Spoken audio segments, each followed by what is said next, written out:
Making করতেন। এই total বিষয়টাকে আজকে আমরা prophetic mindset through the lens of সিরাতে কভার করবার চেষ্টা করবো ইনশাআল্লাহ। একটু ভারী টপিক, তারপরে খুব সহজ করে উপস্থাপন প্রেজেন্টেশন করতে পারলে এটা বোঝা যাবে ইনশাআল্লাহ বিইذنিল্লাহ। তাহলে আমি প্রায়ই রাসূল সাল্লাল্লাহু আলাইহি ওয়াসাল্লামের মাইন্ডসেট বোঝানোর জন্য সিরাতে ঢুকে যাব, মানে রাসূল সাল্লাল্লাহু আলাইহি ওয়াসাল্লামের আসিরা আল আতেরা আল মুবারাকা, ওনার বায়োগ্রাফিতে প্রবেশ করব এবং সেখান থেকে রেফারেন্সগুলো শেয়ার করব আপনাদের সাথে, এবং সুন্নাহ থেকে রেফারেন্স শেয়ার করব, যাতে করে আমাদের কাছে ক্লিয়ার হয় যে ওনার মাইন্ডসেটটা কেমন, দৃষ্টিভঙ্গি কেমন। আমরা অনেকে বলি না যে দৃষ্টিভঙ্গি বদলান তো জীবন বদলে যাবে, এটা বলি না আমরা? তার মানে এটা খুব গুরুত্বপূর্ণ, মাইন্ডসেট খুব গুরুত্বপূর্ণ। আমরা প্রফেটিক মাইন্ডসেট নিয়ে কথা বলবো ইনশাআল্লাহ। আমি আমার রিসার্চে 12টা মাইন্ডসেট খুঁজে পেয়েছি based on my personal research.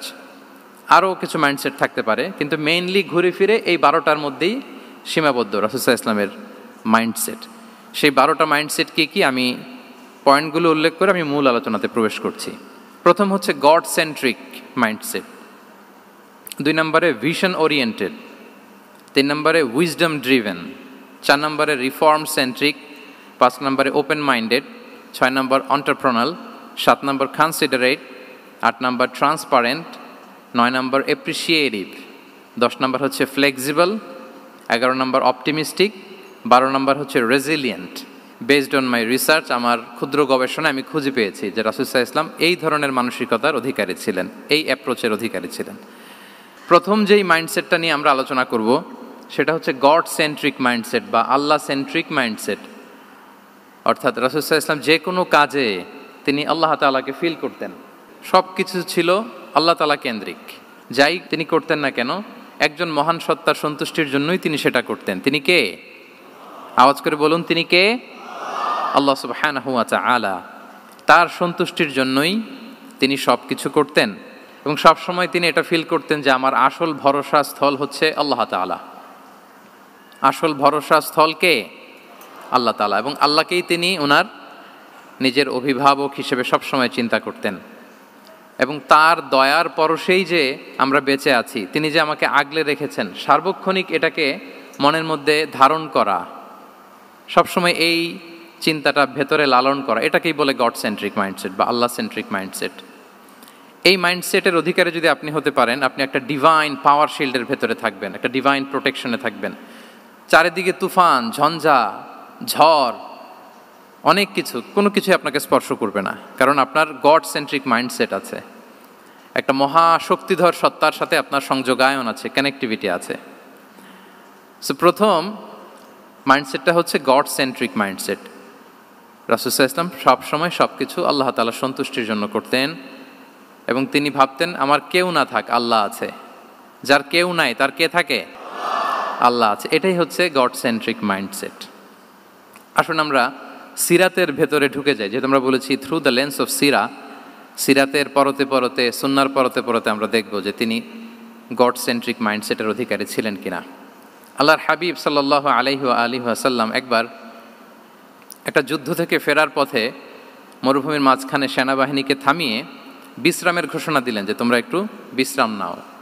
তো উনি একটা গাছের নিচে বিশ্রামের জন্য গেলেন, এবং সেখানে গাছের ডালে ওনার তলোয়ারটা ঝুলিয়ে রাখলেন, ঝুলিয়ে বিশ্রাম নিতে লাগলেন, ঘুমিয়ে পড়লেন। হঠাৎ এক বেদুইন এসে রাসূল সাল্লাল্লাহু আলাইহি ওয়াসাল্লামের এই কোষবদ্ধ তলোয়ারটা কোষমুক্ত করে এরকম হাতে নিল। রাসূল সাল্লাল্লাহু আলাইহি ওয়াসাল্লাম ঘুম থেকে জেগে উঠলেন।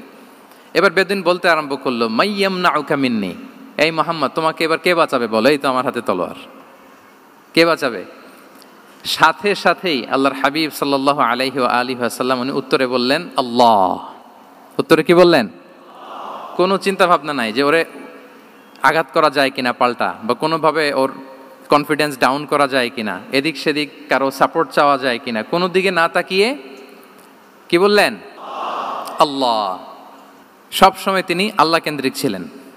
এটাকে বলে গড সেন্ট্রিক মাইন্ডসেট। যে কোনো পরিস্থিতিতে তিনি আল্লাহ যে আমার সাথে আছেন এটা কল্পনা করতেন। এবং সুনানে আবু দাউদের একটি বর্ণনা এসেছে, রাসূল সাল্লাল্লাহু আলাইহি ওয়াসাল্লাম কানা নবী সাল্লাল্লাহু আলাইহি ওয়াসাল্লাম ইযা হাযাবাহু আমরুন সাল্লা, তাকে যখন কোনো জিনিস বিচলিত করতো তিনি জায়নামাজের মুসল্লায় দাঁড়িয়ে যেতেন, সালাতের জন্য দাঁড়িয়ে যেতেন। বিপদে পড়লেই আল্লাহর কাছে সেটা সঁপে দিতেন, শেয়ার করতেন।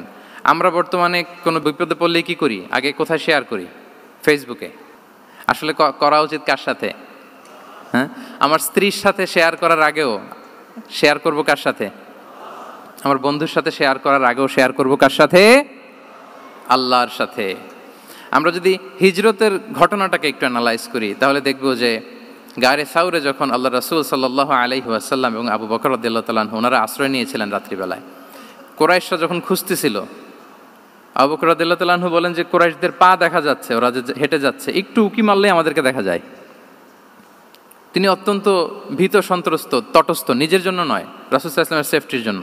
রাসূল সাল্লাল্লাহু আলাইহি ওয়াসাল্লাম আবু বকর রাদিয়াল্লাহু তাআলা আনহুকে বলেন যে আবু বকর চিন্তা করো না, লা তাহসান ইন্নাল্লাহা মা'ানা, আবু বকর চিন্তা করো না, আল্লাহ আমাদের সাথে আছেন। সুবহানাল্লাহ, আমাদের সাথে কে আছেন? আল্লাহ আমাদের সাথে আছেন। এটা হচ্ছে গড সেন্ট্রিক মাইন্ডসেটের উদাহরণ। আপনার মনকে বুঝাতে হবে যে আল্লাহ আমার সাথে আছে। মনকে তুমি বুঝিয়ে বলো আল্লাহ আছে আমার সাথে। এই বাক্যটা মুখস্থ করা যাবে? মনকে তুমি বুঝিয়ে বলো আল্লাহ আছেন আমার সাথে। আপনার পুরো জীবনের সব কাজের সাথে যদি এই বাক্যটাকে মিলিয়ে ফেলতে পারেন, দেখবেন যে কোনো কিছুই আপনার ক্ষতি করতে পারতেছে না। এটাকে বলে গড সেন্ট্রিক মাইন্ডসেট। আল্লাহ আমার সাথে আছেন, কেউ নাই কিন্তু আল্লাহ তাআলা আমার সাথে আছেন। এবং গড সেন্ট্রিক মাইন্ডসেটের সবচেয়ে বড় সুবিধা হচ্ছে আপনার মনে কখনো হতাশা কাজ করবে না, হতাশা বাঁধবে না, কারণ আপনার সাথে এক মহাশক্তিধরের কানেক্টিভিটি আছে। তিনি কে বলুন তো আওয়াজ করে? তিনি আল্লাহ। হতাশা আসবে না। এই যে আমাদের জাতীয় জীবনের এখন সবচাইতে বড় বড় সমস্যাগুলোর যদি আমরা লিস্ট করি, একটা বড় সমস্যা হচ্ছে ডিপ্রেশন, তাই না? আমরা ডিপ্রেশনে ভুগি না? আপনাদের ডিপ্রেশন হয় কখনো?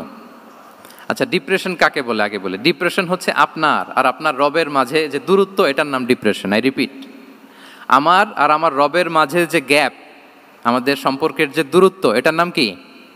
ডিপ্রেশন। আপনি যত আল্লাহর সাথে সম্পর্ক জোরদার করতে পারবেন, ডিপ্রেশন আপনার থেকে দৌড়ে পালাবে। এজন্য আমাদের বিশ্বাসীদের জীবনে কোনো ডিপ্রেশন নাই। আছে? আমাদের ডিকশনারিতে কোনো ডিপ্রেশন আছে বলেন তো? আমাদের সাথে আল্লাহর সম্পর্ক কেমন বলেন? মজবুত? আলহামদুলিল্লাহ পড়ুন সবাই। তাহলে ডিপ্রেশন হচ্ছে আপনার আর আপনার রবের মাঝে যে দূরত্ব, এই দূরত্ব দূর করে দেন, ডিপ্রেশন আপনিই পালাবে। আমরা আরও কিছু সিরা থেকে ইনসিডেন্ট নিয়ে দেখি যে গড সেন্ট্রিক মাইন্ডসেটটা কেমন।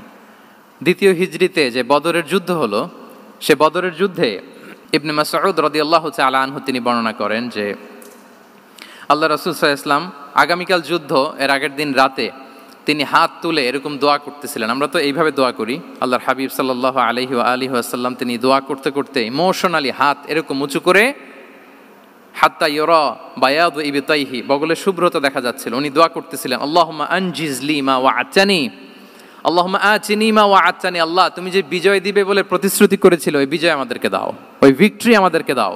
দোয়া করছিলেন। সাইয়েদনা আলী রাদিয়াল্লাহু তাআলা আনহু উনি বর্ণনা করছেন যে বদরের যুদ্ধের আগের রাতে আমরা সবাই ঘুমোচ্ছিলাম, কিন্তু রাসূল সাল্লাল্লাহু আলাইহি ওয়াসাল্লামকে দেখলাম যে না, উনি হাত তুলে শুধু আল্লাহর কাছে কান্না করছেন, দোয়া করছেন।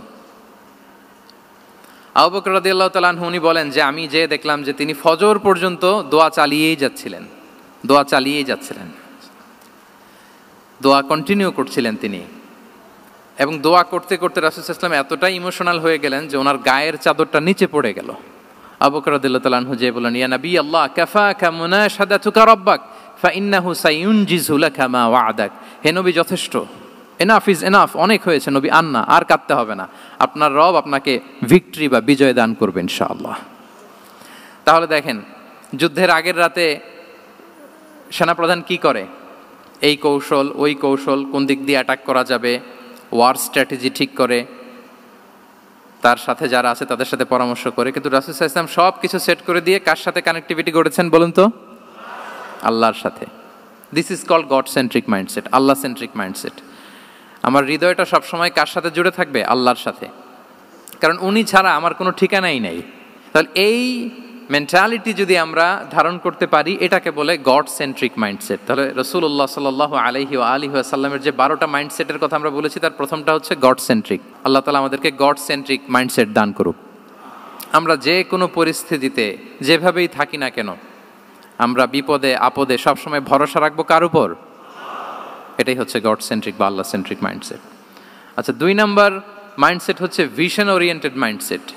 ভিশন ওরিয়েন্টেড মাইন্ডসেট মানে হচ্ছে যার মধ্যে দূরদর্শিতা আছে, ফার সাইটেডনেস আছে, who can anticipate the future, যে ভবিষ্যৎ আগাম অনুমান করে ফেলতে পারে, সামনের পরিস্থিতিকে আগাম অনুমান করতে পারার যে যোগ্যতা, বা দীর্ঘমেয়াদী চিন্তা করতে পারার যে ক্যাপাসিটি, এটাকে বলে ভিশন ওরিয়েন্টেড মাইন্ডসেট। এটা আল্লাহ রাসূল সাল্লাল্লাহু আলাইহি ওয়া আলিহি ওয়াসাল্লামকে আল্লাহ তাআলা দান করেছেন।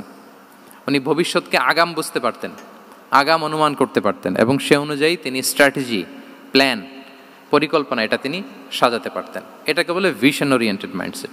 এবার আসুন আমরা সিরাতের কিছু ইনসিডেন্টকে সামনে নিয়ে আসি যে তিনি কীরকম ভিশন ওরিয়েন্টেড মাইন্ডসেটের অধিকারী ছিলেন।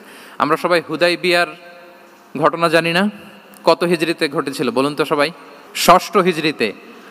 লাকাদ সাদাকাল্লাহু রাসূলাহুর রুইয়া বিল হক লাতাদখুলুন্নাল মাসজিদাল হারামা ইনশাআল্লাহু আমিনিন। রাসূল সাল্লাল্লাহু আলাইহি ওয়াসাল্লাম 6ষ্ঠ হিজরিতে মদিনায় স্বপ্নে দেখলেন যে তিনি উমরা করতে যাচ্ছেন। তো নবীদের স্বপ্ন এটা কেবল স্বপ্ন নয়, এটা আল্লাহর পক্ষ থেকে ওয়াহি, রেভেলেশন।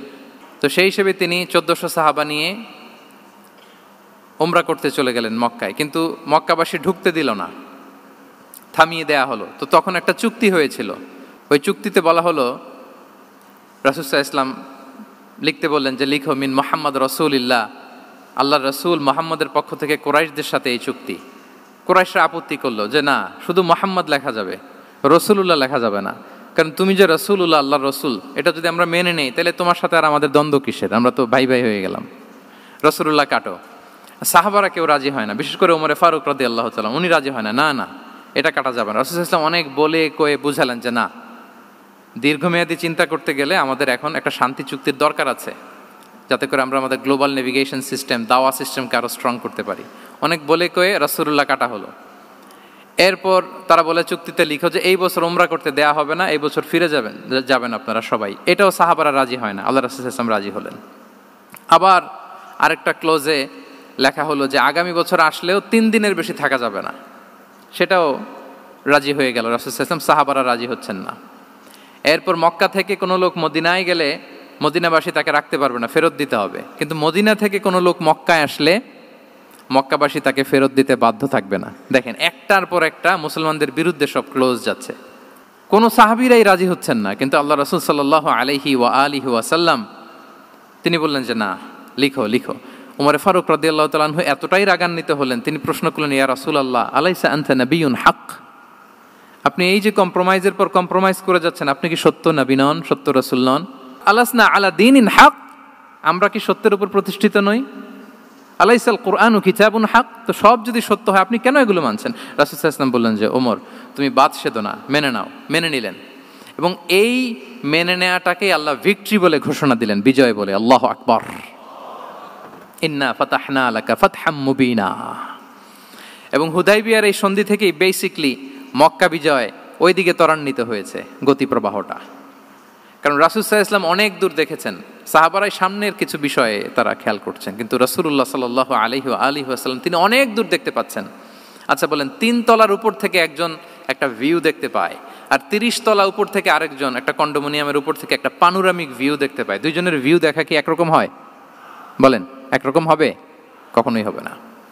তাহলে 30 তলার উপর থেকে যিনি দেখবে তিনি একটা পানোরামিক ভিউ দেখবে, দ্য টোটাল সিনারিও তার কাছে ক্রিস্টাল ক্লিয়ার হবে, যেটা সাহাবা রিদওয়ানুল্লাহি তাআলা আলাইহিম আজমাইন ওনাদের কাছে ক্লিয়ার ছিল না।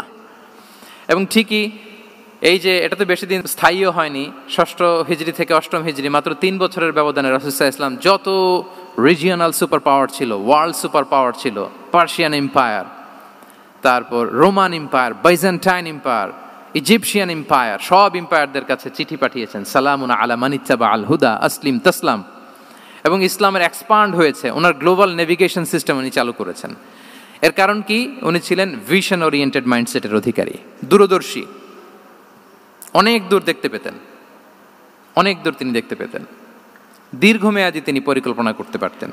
এটা হচ্ছে ভিশন ওরিয়েন্টেড মাইন্ডসেট যারা হয় তাদের ক্যারেক্টারিস্টিক্স বা ফিচার। আরও একটা উদাহরণ দেই, আপনারা কি বলতে পারেন আবিসিনিয়াতে নবুয়তি কত সালে সাহাবারা হিজরতে গিয়েছিল? বলতে পারবেন কেউ? হ্যাঁ, নবুয়তি কত সালে? 5ম সালে। হ্যাঁ, নবুয়তি 5ম বছর ওনারা আবিসিনিয়াতে, বর্তমানে যেটা ইথিওপিয়া বা ইরিত্রিয়া, সেখানে সাহাবারা হিজরতে গিয়েছিলেন। এবং আবিসিনিয়াতে এই যে হিজরতে গেল, তারা সবাই মিলে ফিরে এসেছিল মদিনায় কবে? এটা কি কেউ জানেন? আল্লাহু আকবার, মাশাআল্লাহ মাশাআল্লাহ। বসুন। খায়বার বিজয়ের দিন এসেছিলেন। আবিসিনিয়াতে যারা হিজরতে গিয়েছিলেন তারা মদিনায় ব্যাগ এন্ড ব্যাগেজ সব কিছু নিয়ে খায়বার বিজয়ের সময় মানে 7ম হিজরিতে এসেছিলেন। তো রাসূল সাল্লাল্লাহু আলাইহি ওয়াসাল্লাম যখন মক্কা থেকে মদিনায় হিজরত করলেন, সব সাহাবারা মদিনায় চলে আসছেন। মদিনায় এখন একটা ইসলামিক সোসাইটি, ইসলামিক স্টেট।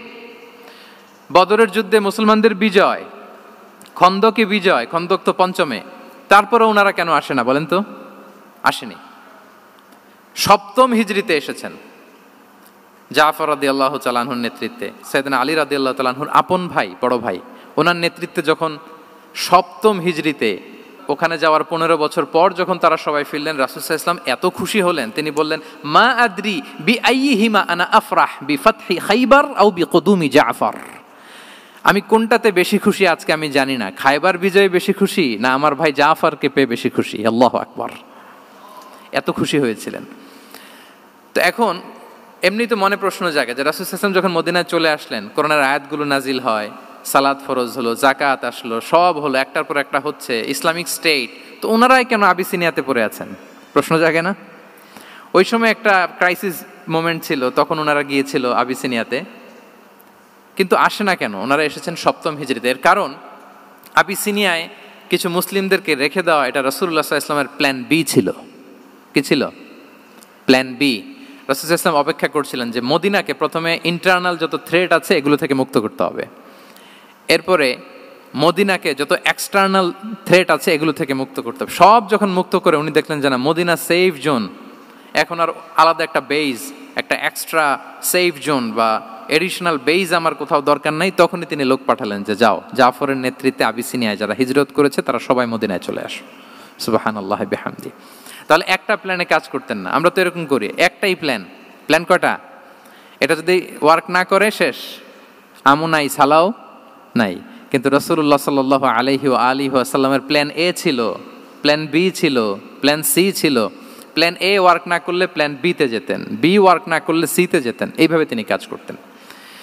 তাহলে এটা হচ্ছে বেসিকলি ভিশন ওরিয়েন্টেড মাইন্ডসেটের অধিকারী যারা, তারা এটা করে, যারা ফিউচারকে অ্যান্টিসিপেট করতে পারে, আগাম অনুভব করতে পারে যে কি হতে পারে সামনে। এই যে বাংলাদেশের বিভিন্ন প্ল্যান পরিকল্পনায় আমরা দেখা যায় যে এখান দিয়ে একটা ব্রিজ করে পরে ভাঙতে হয়, রাস্তা একটা তৈরির পরে ভাঙতে হয়, কোথায় এক টানেল হয়ে আছে প্রতি মাসে মাসে এখন লস হয়, তারপর 1 ঘন্টা বৃষ্টি হলে পুরো ঢাকা শহর এটা বন্যা হয়ে যায়।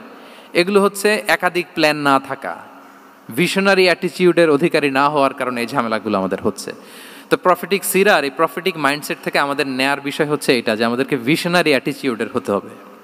রাসূল সাল্লাল্লাহু আলাইহি ওয়াসাল্লাম ভিশন ওরিয়েন্টেড মেন্টালিটির ছিলেন। আগাম, আজ থেকে 50 বছর পরে বাংলাদেশে কি ক্রাইসিস হতে পারে, আজ থেকে ঠিক 100 বছর পরে বাংলাদেশে কি হতে পারে, ওই রোডম্যাপকে সামনে রেখে আমাদেরকে প্ল্যান করতে হবে। এটাকে বলে ভিশন ওরিয়েন্টেড মাইন্ডসেটের অধিকারী হওয়া। 3 নাম্বার হচ্ছে উইজডম ড্রিভেন মাইন্ডসেট। উইজডম মানে হচ্ছে প্রজ্ঞা। প্রজ্ঞা কি? জ্ঞান আর কমন সেন্স দুইটা একসাথে হইলে ওইটারে প্রজ্ঞা বলে। When the knowledge and common sense join together, it reflects as wisdom. আপনার জ্ঞান এবং আপনার কমন সেন্স একসাথে হইলে ওইটা উইজডম হয়ে যায়। রাসূল সাল্লাল্লাহু আলাইহি ওয়াসাল্লাম ছিলেন প্রজ্ঞায় সমৃদ্ধ এক মননের অধিকারী। ওনার সব কিছুতেই প্রজ্ঞা ছিল। উইজডম ইন গিভিং অ্যাডভাইস, উপদেশ দেওয়ার সময় ছিল। উইজডম ইন পলিসি মেকিংয়ের সময় সেখানে প্রজ্ঞা ছিল। Wisdom in action, strategic plan, কোনো স্ট্র্যাটেজিক প্ল্যানের ক্ষেত্রে প্রজ্ঞা ছিল। রাসূল সাল্লাল্লাহু আলাইহি ওয়াসাল্লাম একই প্রশ্নের উত্তর এক একজনকে এক একভাবে দিতেন। অনেক সাহাবারা জিজ্ঞেস করতেন যে রাসূলুল্লাহ একই প্রশ্ন, একে বললেন এইটা, ওরে বললেন ওইটা, ওরে বললেন আরেকটা, এটা কেন?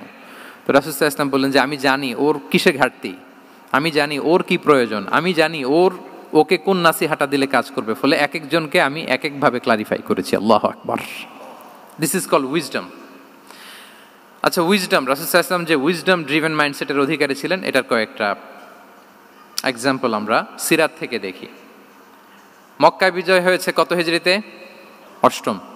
অষ্টম হিজরিতে যখন মক্কা বিজয় হলো, তখন রাসূল সাল্লাল্লাহু আলাইহি ওয়াসাল্লাম আম্মাজান আয়েশার সাথে গল্প করছিলেন আর বলছিলেন, আয়েশা, লাউলা হাদাসাতু আহদি কওমিকা বিল কুফরি লানাকাতুল কাবাতা ওয়ালা জাআলতুহা আলা আসাসি ইব্রাহিম। আয়েশা, তোমার এই মক্কাবাসী, তোমার এলাকার লোকজন যদি একটা কেওস সৃষ্টি না করতো, তাহলে কাবার যে আসল শেপ, আমি ওই আসল শেপে এটাকে ফেরত নিতাম, কিন্তু নিতে গেলে এখন একটা ঝামেলা বাঁধবে, এজন্য নিব না। ব্যাপারটা হচ্ছে আমরা এখন যে কাবাটাকে দেখি এটা হচ্ছে স্কয়ার আকৃতির। স্কয়ার মানে কি? বর্গাকৃতি, তাই তো? বর্তমান কাবা কোন আকৃতির বলেন তো?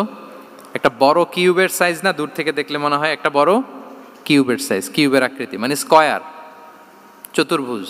কিন্তু সাইয়েদনা ইব্রাহিম আলাইহিস সালাম যে কাবা নির্মাণ করেছিলেন এটা কিন্তু এরকম কিউব ছিল না, ওইটা ছিল রেক্ট্যাঙ্গেল।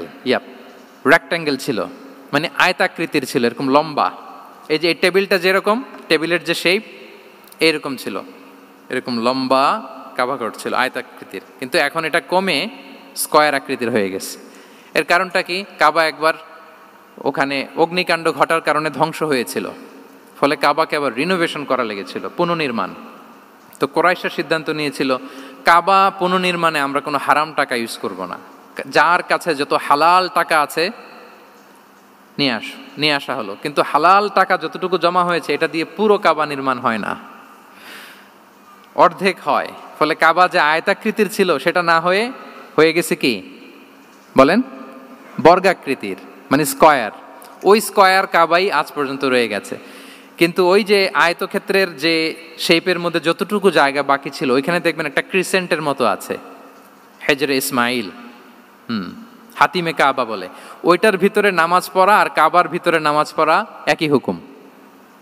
ওইটার ভিতরে নামাজ পড়া আর কাবার ভিতরে নামাজ পড়া কি একই হুকুম। ফলে ওই হাতিমের ভেতরে ফরজ সালাত আদায় হয় না, নফল সুন্নাত পড়া যায়। এমনকি কাবার ভেতরেও ফরজ সালাত আদায় করলে আদায় হবে না, কারণ নামাজের ফরজের মধ্যে একটা ফরজ হচ্ছে ইলা জিহাতিল কাবা, টু দ্য ডাইরেকশন অফ কেবলা। আপনার কেবলা মুখী হইতে হবে না, আপনি তো কাবার ভিতরে ঢুকে গেছেন, এখন কাবা কোন দিকে? কাবা তো নাই, বের হইতে হবে, বের হয়ে কাবা মুখী হলে সালাত হবে। I think you got the point. তো তাহলে রাসূল সাল্লাল্লাহু আলাইহি ওয়াসাল্লামের উইজডম বা প্রজ্ঞাটা এখানে দেখেন। আম্মাজান আয়েশা রাদিয়াল্লাহু তাআলা আনহাকে উনি বললেন যে আয়েশা, মক্কা তো বিজয় হলো, মক্কার কন্ট্রোল তো এখন আমার হাতে, চাইলে আমি কাবাকে ভেঙে সেই ইব্রাহিম আলাইহিস সালামের যে বেইজ এরকম লম্বা করে শেপ দিতে পারি, কিন্তু দিব না, কেননা দিলে মক্কা একটা ক্যাওস হতে পারে। কি হতে পারে? কারণ তারা একেবারে ভেরি রিসেন্ট মুসলমান হয়েছে, তারা না বুঝেই বলবে যে সেই আদি কাবা, মুহাম্মদ এই কাবার অপমান করেছে, কাবাকে ভুলুণ্ঠিত করেছে, সম্মানকে নষ্ট করেছে, এরকম একটা কোশ্চেন রাইজ করতে পারে। এই জন্য আমি করলাম না। সুবহানাল্লাহ, দিস ইজ কল্ড উইজডম। এটাকে কি বলে? প্রজ্ঞা। এটাকে প্রজ্ঞা বলে। তাহলে আপনার জ্ঞান এবং আপনার কমন সেন্স দুইটা যখন কানেক্ট করে তখন সেটা প্রজ্ঞা হয়।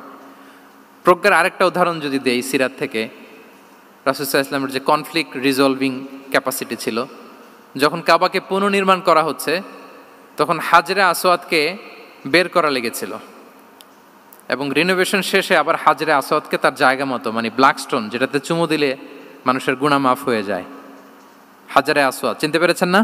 ফলে অনেক বোনেরা যাদের জন্য হেজাব নিকাব মেনটেন করা হচ্ছে ফার্জ, পর্দার কোনো বালাই নাই, পুরুষের সাথে ধাক্কা ধাক্কি করে তার শরীর মিশে যাচ্ছে, গা মিশে যাচ্ছে, ধাক্কা ধাক্কি করে একটা সুন্নতের জন্য ফরজকে স্যাক্রিফাইস করে ফেলতেছে।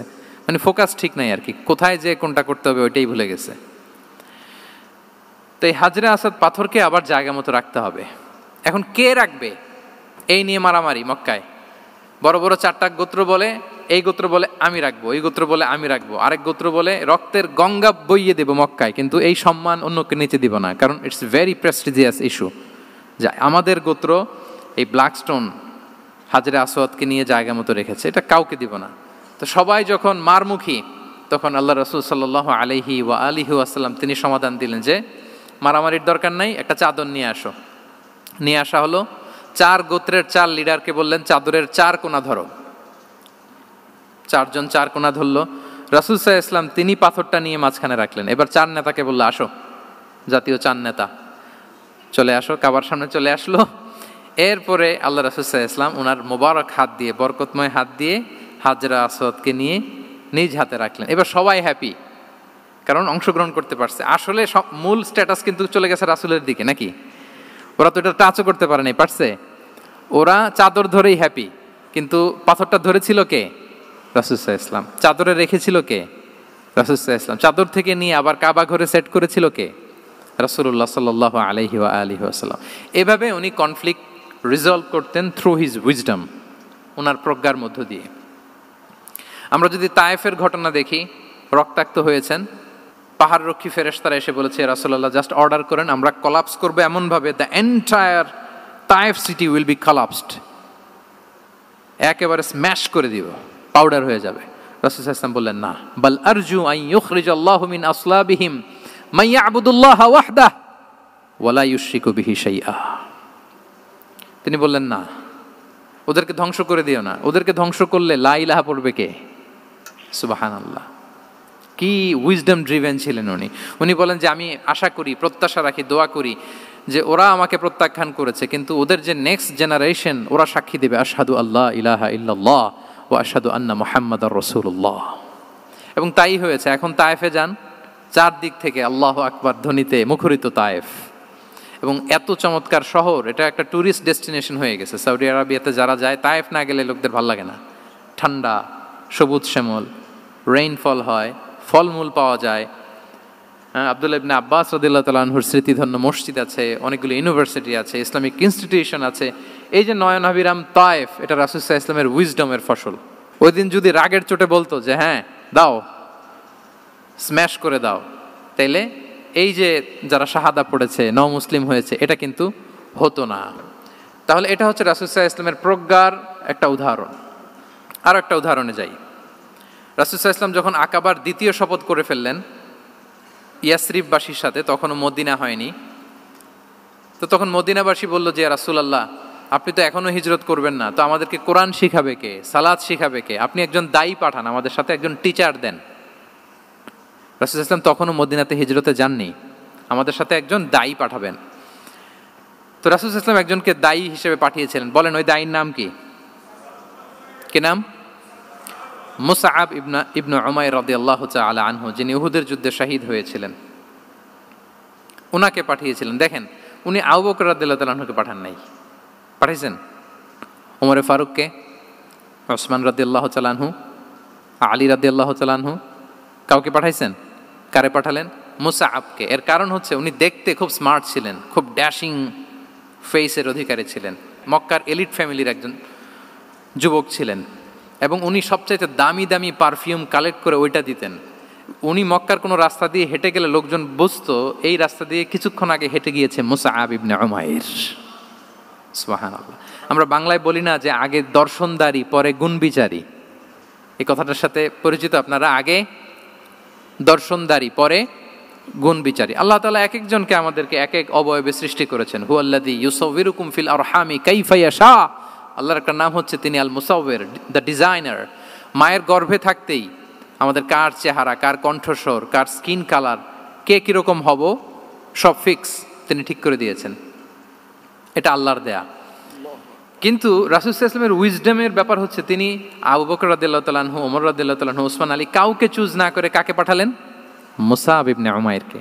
যে তাকে দেখলেই সবাই আগে পাগল হয়ে যায়, মানে ইমপ্রেস হয়ে যায়। হ্যাঁ, ফার্স্ট ইমপ্রেশনটা তার খুব ভালো, খুব ভালো। উনি মুসআব ইবনে উমাইরকে পাঠালেন, এবং যেই প্ল্যান সেই কাজ। উনি যে পুরো মদিনা কাঁপায় ফেলছেন, মাশাআল্লাহ। মদিনার ঘরে ঘরে উনি ইসলামের বার্তা পৌঁছে দিয়েছেন। এবং স্বয়ং রাসূলুল্লাহ সাল্লাল্লাহু আলাইহি ওয়াসাল্লামের আগে তিনি মদিনাতে জুমার নামাজ পড়েছিলেন। কারণ জুমার বিধান আসছে, কিন্তু মক্কা এমন একটা ল্যান্ড যেখানে এখনো জুমা পড়া আবশ্যক হয় নাই, চারদিকে কুফর বেষ্টিত। তো রাসূল সাল্লাল্লাহু আলাইহি ওয়াসাল্লাম লোক পাঠিয়েছেন যে জুমার বিধান এসছে, মুসাব তুমি কিন্তু মদিনায় যারা আছে তাদেরকে নিয়ে জুমা পড়ে ফেলো। তো মুসাব রাদিয়াল্লাহু তাআলা আনহু স্বয়ং রাসূলুল্লাহ সাল্লাল্লাহু আলাইহি ওয়াসাল্লামের আগে রাসূল সাল্লাল্লাহু আলাইহি ওয়াসাল্লামের পারমিশন নিয়ে মদিনাতে জুমা কায়েম করে ফেলছে। সুবহানাল্লাহি ওয়া বিহামদিহি। দেখেন, উইজডম ড্রিভেন পার্সোনালিটির অধিকারী ছিলেন, প্রজ্ঞার অধিকারী ছিলেন, অন্য কাউকে পাঠাননি। কাকে পাঠিয়েছেন? মুসআব ইবনে উমাইর। তাহলে উনি যেই কাজটাই করতেন, যেটা বলতেন, যেটাতে এঙ্গেজ হতেন, এর নেপথ্যে প্রজ্ঞা ছিল। কি ছিল ভাই? উইজডম ছিল। আল্লাহ যেন সেই উইজডম আমাদেরকে দান করেন, আল্লাহ যেন সেই প্রজ্ঞা দিয়ে আমাদেরকে সমৃদ্ধ করেন। আমরা সবাই পড়ি আমিন। 4 নাম্বার হচ্ছে রিফর্ম সেন্ট্রিক মাইন্ডসেট। মানে রাসূল সাল্লাল্লাহু আলাইহি ওয়াসাল্লাম সংস্কারবাদী ছিলেন আর কি। ভুলভাল দেখলে রিফর্ম করতেন, ইসলাহ করতেন, সংস্কার। এখন তো ওই যে অনেকগুলো সংস্কার কমিটি হলো দেখলাম বাংলাদেশে, খুব সুন্দর, বিভিন্ন বিষয়ে সংস্কার হচ্ছে। এবং স্বাধীনতার পরে আমাদের বয়স তো আর বেশি না, মানে সব দলের লোকেরা মিলে একসাথে এরকম বসা, এরপর রাষ্ট্রীয় ইস্যু নিয়ে ডিসকাস করা, এরপর মাঝে মাঝে আবার ওয়ার্কআউট করা, আবার একটু মিষ্টি ঝগড়া করা, আবার একটু ফান করা, এই সব কিছুর মধ্য দিয়ে জাতির জন্য ভাবা, নতুন নতুন চিন্তা প্রণয়ন। That's very good, I do appreciate. এটা দরকার। এমন বাংলাদেশই তো আমরা চেয়েছিলাম, ঠিক কিনা বলেন? তো এই যে রিফর্ম হচ্ছে, এটা অ্যাপ্রিসিয়েবল। রাসূল সাল্লাল্লাহু আলাইহি ওয়াসাল্লামের কিন্তু এই রিফর্ম সেন্ট্রিক মাইন্ডসেট ছিল। অন্যায় দেখলে, ভুলভাল দেখলে, অসঙ্গতি দেখলে, ইনকনসিস্টেন্সি দেখলে শুধরে দিতেন। শুদ্ধাচার অভিযান চালিয়েছেন মক্কাতেও মদিনাতেও, রিফর্ম করতেন। সব খারাপকে তিনি ভালো দিয়ে পরিবর্তন করে দিতেন। আসুন সিরাতের আয়নায়, থ্রু দ্য লেন্স অফ সিরা আমরা দেখি কিভাবে পরিবর্তন করতেন। রাসূল সাল্লাল্লাহু আলাইহি ওয়াসাল্লামের একটা আদত বা হ্যাবিট ছিল, তিনি কোনো ব্যক্তির বা কোনো স্থানের কোনো বাজে নাম বা খারাপ নাম দেখলে ওটা ভালো নামে চেঞ্জ করে দিতেন। মক্কা থেকে মদিনায় হিজরতের আগে মদিনার নাম ছিল ইয়াসরিব। কি ছিল? ইয়াসরিব মানে হচ্ছে প্রতিশোধ বা নিন্দা বা ক্ষোভ বা ভর্ৎসনা, সবগুলোই খুব বাজে মিনিং ডিনোট করে। রাসূল সাল্লাল্লাহু আলাইহি ওয়াসাল্লাম বললেন, আমি যেই শহরে হিজরত করব এই শহরের নাম ক্ষোভ, এই শহরের নাম হিংসা, এটা হইতে পারে? বলেন। রাহমাতাল লিল আলামিন, হ্যাঁ, mercy and peace for the entire universe করে যাকে আল্লাহ পাঠিয়েছেন, উনি যেই শহরে থাকবেন ওই শহরের নাম প্রতিশোধের শহর, এটা হবে? উনি শহরের নাম চেঞ্জ করে দিলেন। উনি শহরের নাম দিলেন মদিনাতুন নবী। কি দিলেন? মদিনাতুন নবী, অথবা তবা তয়্যিবা, চেঞ্জ করে দিলেন, পরিবর্তন করে দিলেন। এক এলাকায় যে বিষ্ণু ইসলাম দেখলেন যে গাছপালা হয় না, উনি বললেন মাসমুহাদিহিল আরদ, এই জায়গার নাম কি? সবাই বলে ইসমুহা গাদেরা। গাদেরা মানে হচ্ছে মাকান লা নাবাতা ফিহি ওয়ালা শাজার, এমন জায়গা যেখানে ঘাস লতাপাতা কিছুই জন্মায় না। রাসূল সাল্লাল্লাহু আলাইহি ওয়াসাল্লাম বললেন, এই জন্যই তো ঘাস জন্মায় না, নাম তো রাখছো খুব বাজে একটা নাম। রাসূল সাল্লাল্লাহু আলাইহি ওয়াসাল্লাম বললেন, আজ থেকে এলাকার নাম গাদেরা নয়, এলাকার নাম আজকে থেকে খাদেরা। কি নাম? খাদেরা মানে কি বলেন? সবুজ, গ্রিন, এভারগ্রিন, সবুজ শ্যামল। এবং রাসূল সাল্লাল্লাহু আলাইহি ওয়াসাল্লাম যখন গ্রিন ল্যান্ড নাম দিয়ে দিলেন, এরপর থেকে সবুজ শ্যামল করে আল্লাহ জায়গাটাকে বরকতময় করে দিলেন। Changing names. এক সুন্দরী নারীকে বললেন মাসমুকি, কি নাম? বলে আসিয়া। আসিয়া মানে অবাধ্য। রাসূল সাল্লাল্লাহু আলাইহি ওয়াসাল্লাম বললেন, তুমি এত সুন্দরী, you are a beautiful lady, আর কি বাজে একটা নাম রেখেছো আসিয়া। তুমি আসিয়া কেন হবে? আজকে থেকে তোমার নাম জামিলা, মানে তুমি সুন্দরী, রূপবতী। সুবহানাল্লাহ, সুন্দর একটা নাম দিয়ে দিলেন। এক সাহাবীর নাম ছিল হাজান। হাজান মানে রাফ এন্ড টাফ, রুক্ষ। রাসূল সাল্লাল্লাহু আলাইহি ওয়াসাল্লাম বললেন, না, হাজান না, তোমার নাম আজকে থেকে সাহাল। কি নাম? সাহাল। সাহাল মানে সহজ। উনি বলেন, যেদিন থেকে সাহাল রাখছি এর আগ পর্যন্ত নাকি ওনার অসুস্থতা, রোগ বালাই একটার পর একটা লেগেই থাকতো। যেদিন থেকে সাহাল, ওই দিন থেকে উনি বলেন যে আল্লাহ তাআলা নবীর এই নাম চেঞ্জ করে দেওয়ার বারাকায় আমার পুরো জীবনের সব কাজকে আল্লাহ তাআলা সহজ করে দিয়েছেন। তাহলে রিফর্ম সেন্ট্রিক মাইন্ডসেট, আমরাও খারাপ কিছু দেখলে ভালো দিয়ে পরিবর্তন করব। কি বলেন? আচ্ছা, এটা তো নাম চেঞ্জ করে দেয়া। এবার সোশ্যাল রিফর্ম তিনি কি কি করেছেন আমরা একটু দেখি। তিনি যখন যুবক, মক্কায় এক ইয়ামানি লোক ব্যবসা করতে এসে তার প্রোডাক্ট বিক্রি করার পরে, আস ইবনে ওয়াইল নামে এক লোকের কাছে বিক্রি করার পরে যখন দাম চাইতে গেল, আস বলে, আরে বেটা, আমরা মক্কার সন্তান, আমরা দাম দিব না। তো সে ভাবলো হয়তো আমার সাথে ঠাট্টা করেছে, হজের মৌসুম যাক, বেচাকেনা শেষ করে যাওয়ার পথে দামটা নিয়ে যাব। সে ফেরার দিন আবার গেল যে আমার তো জিনিসের দামটা আপনি দিলেন না। সে বলে, আমরা এই ভূখণ্ডের মালিক, আমরা দাম দেই না, এটা তো বড় জুলুম। সে কান্নাকাটি শুরু করলো। তার এই কান্নাকাটি দেখে আল্লাহ রাসূল সাল্লাল্লাহু আলাইহি ওয়াসাল্লাম ওনার চাচা জুবাইর ইবনে আব্দুল মুত্তালিব সহ ইয়াং স্টার যারা আছে, দ্য ইয়ুথ অব মক্কা, তাদের সবাইকে নিয়ে একটা সোসাইটি করলেন। এই যে আমরা হালাফুল ফুদুলের নাম শুনি না, যেটা বাংলায় আমরা কি বলি? হিলফুল ফুজুল। এই নামে তো অনেক সংগঠন আছে বাংলাদেশে। কি বলেন? যুবকরা কোনো সংগঠন করলে কমনলি এই নামটা পছন্দ করে, হিলফুল ফুজুল। আসলে এটার মূল নাম ছিল হালাফুল মুত্তাইয়িবিন। তিব মানে হচ্ছে রং।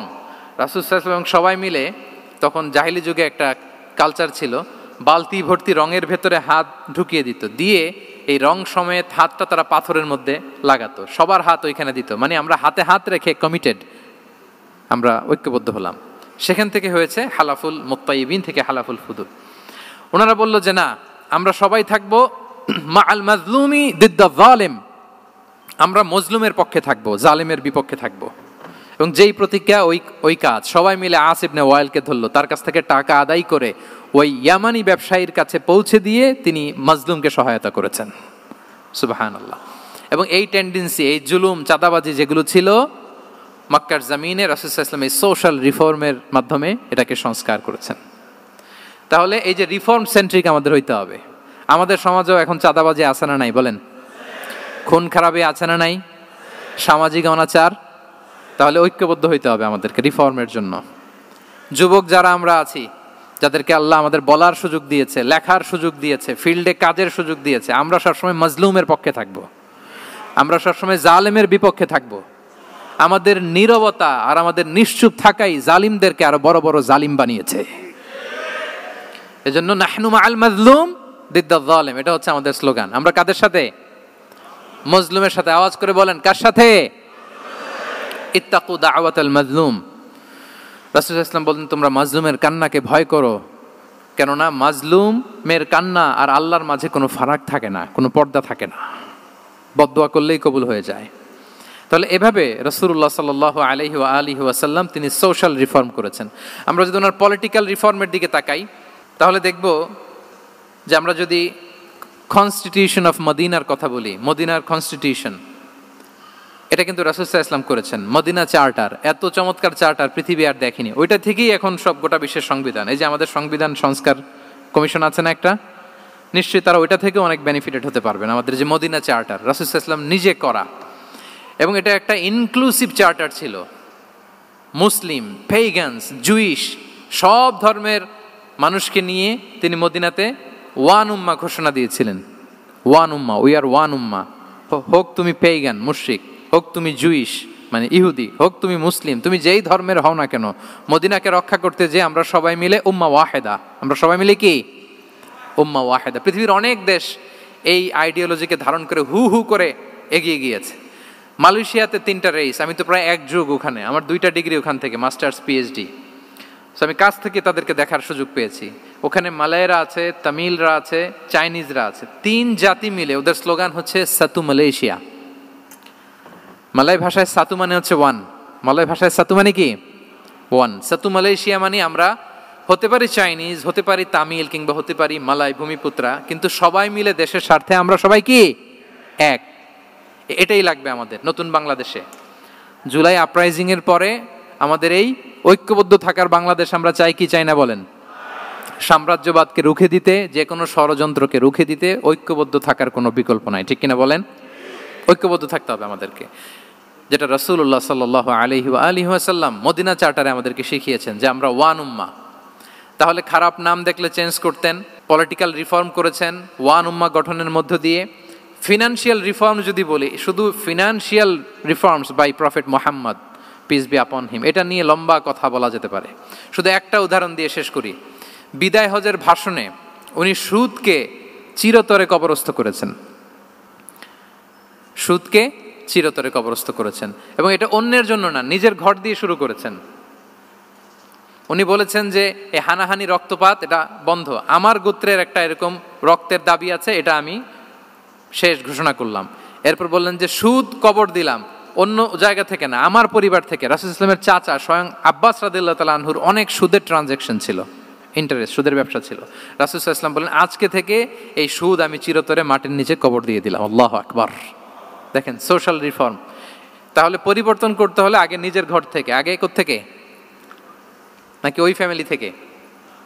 হ্যাঁ, আমাদের মধ্যে যেটা হয়, আমরা ওয়াজ নসিহত বা ভালো কথা শুনলেই এটাকে ধরে নিই যে এটা ওর জন্য, ওর জন্য, মানে প্রত্যেকটা ওয়াজই যে আমার জন্য হইতে পারে, প্রত্যেকটা নসিহাতের যে প্রাইম অডিয়েন্স আমি হইতে পারি, এইটা আমাদের মাথায় কেন যেন আসে না।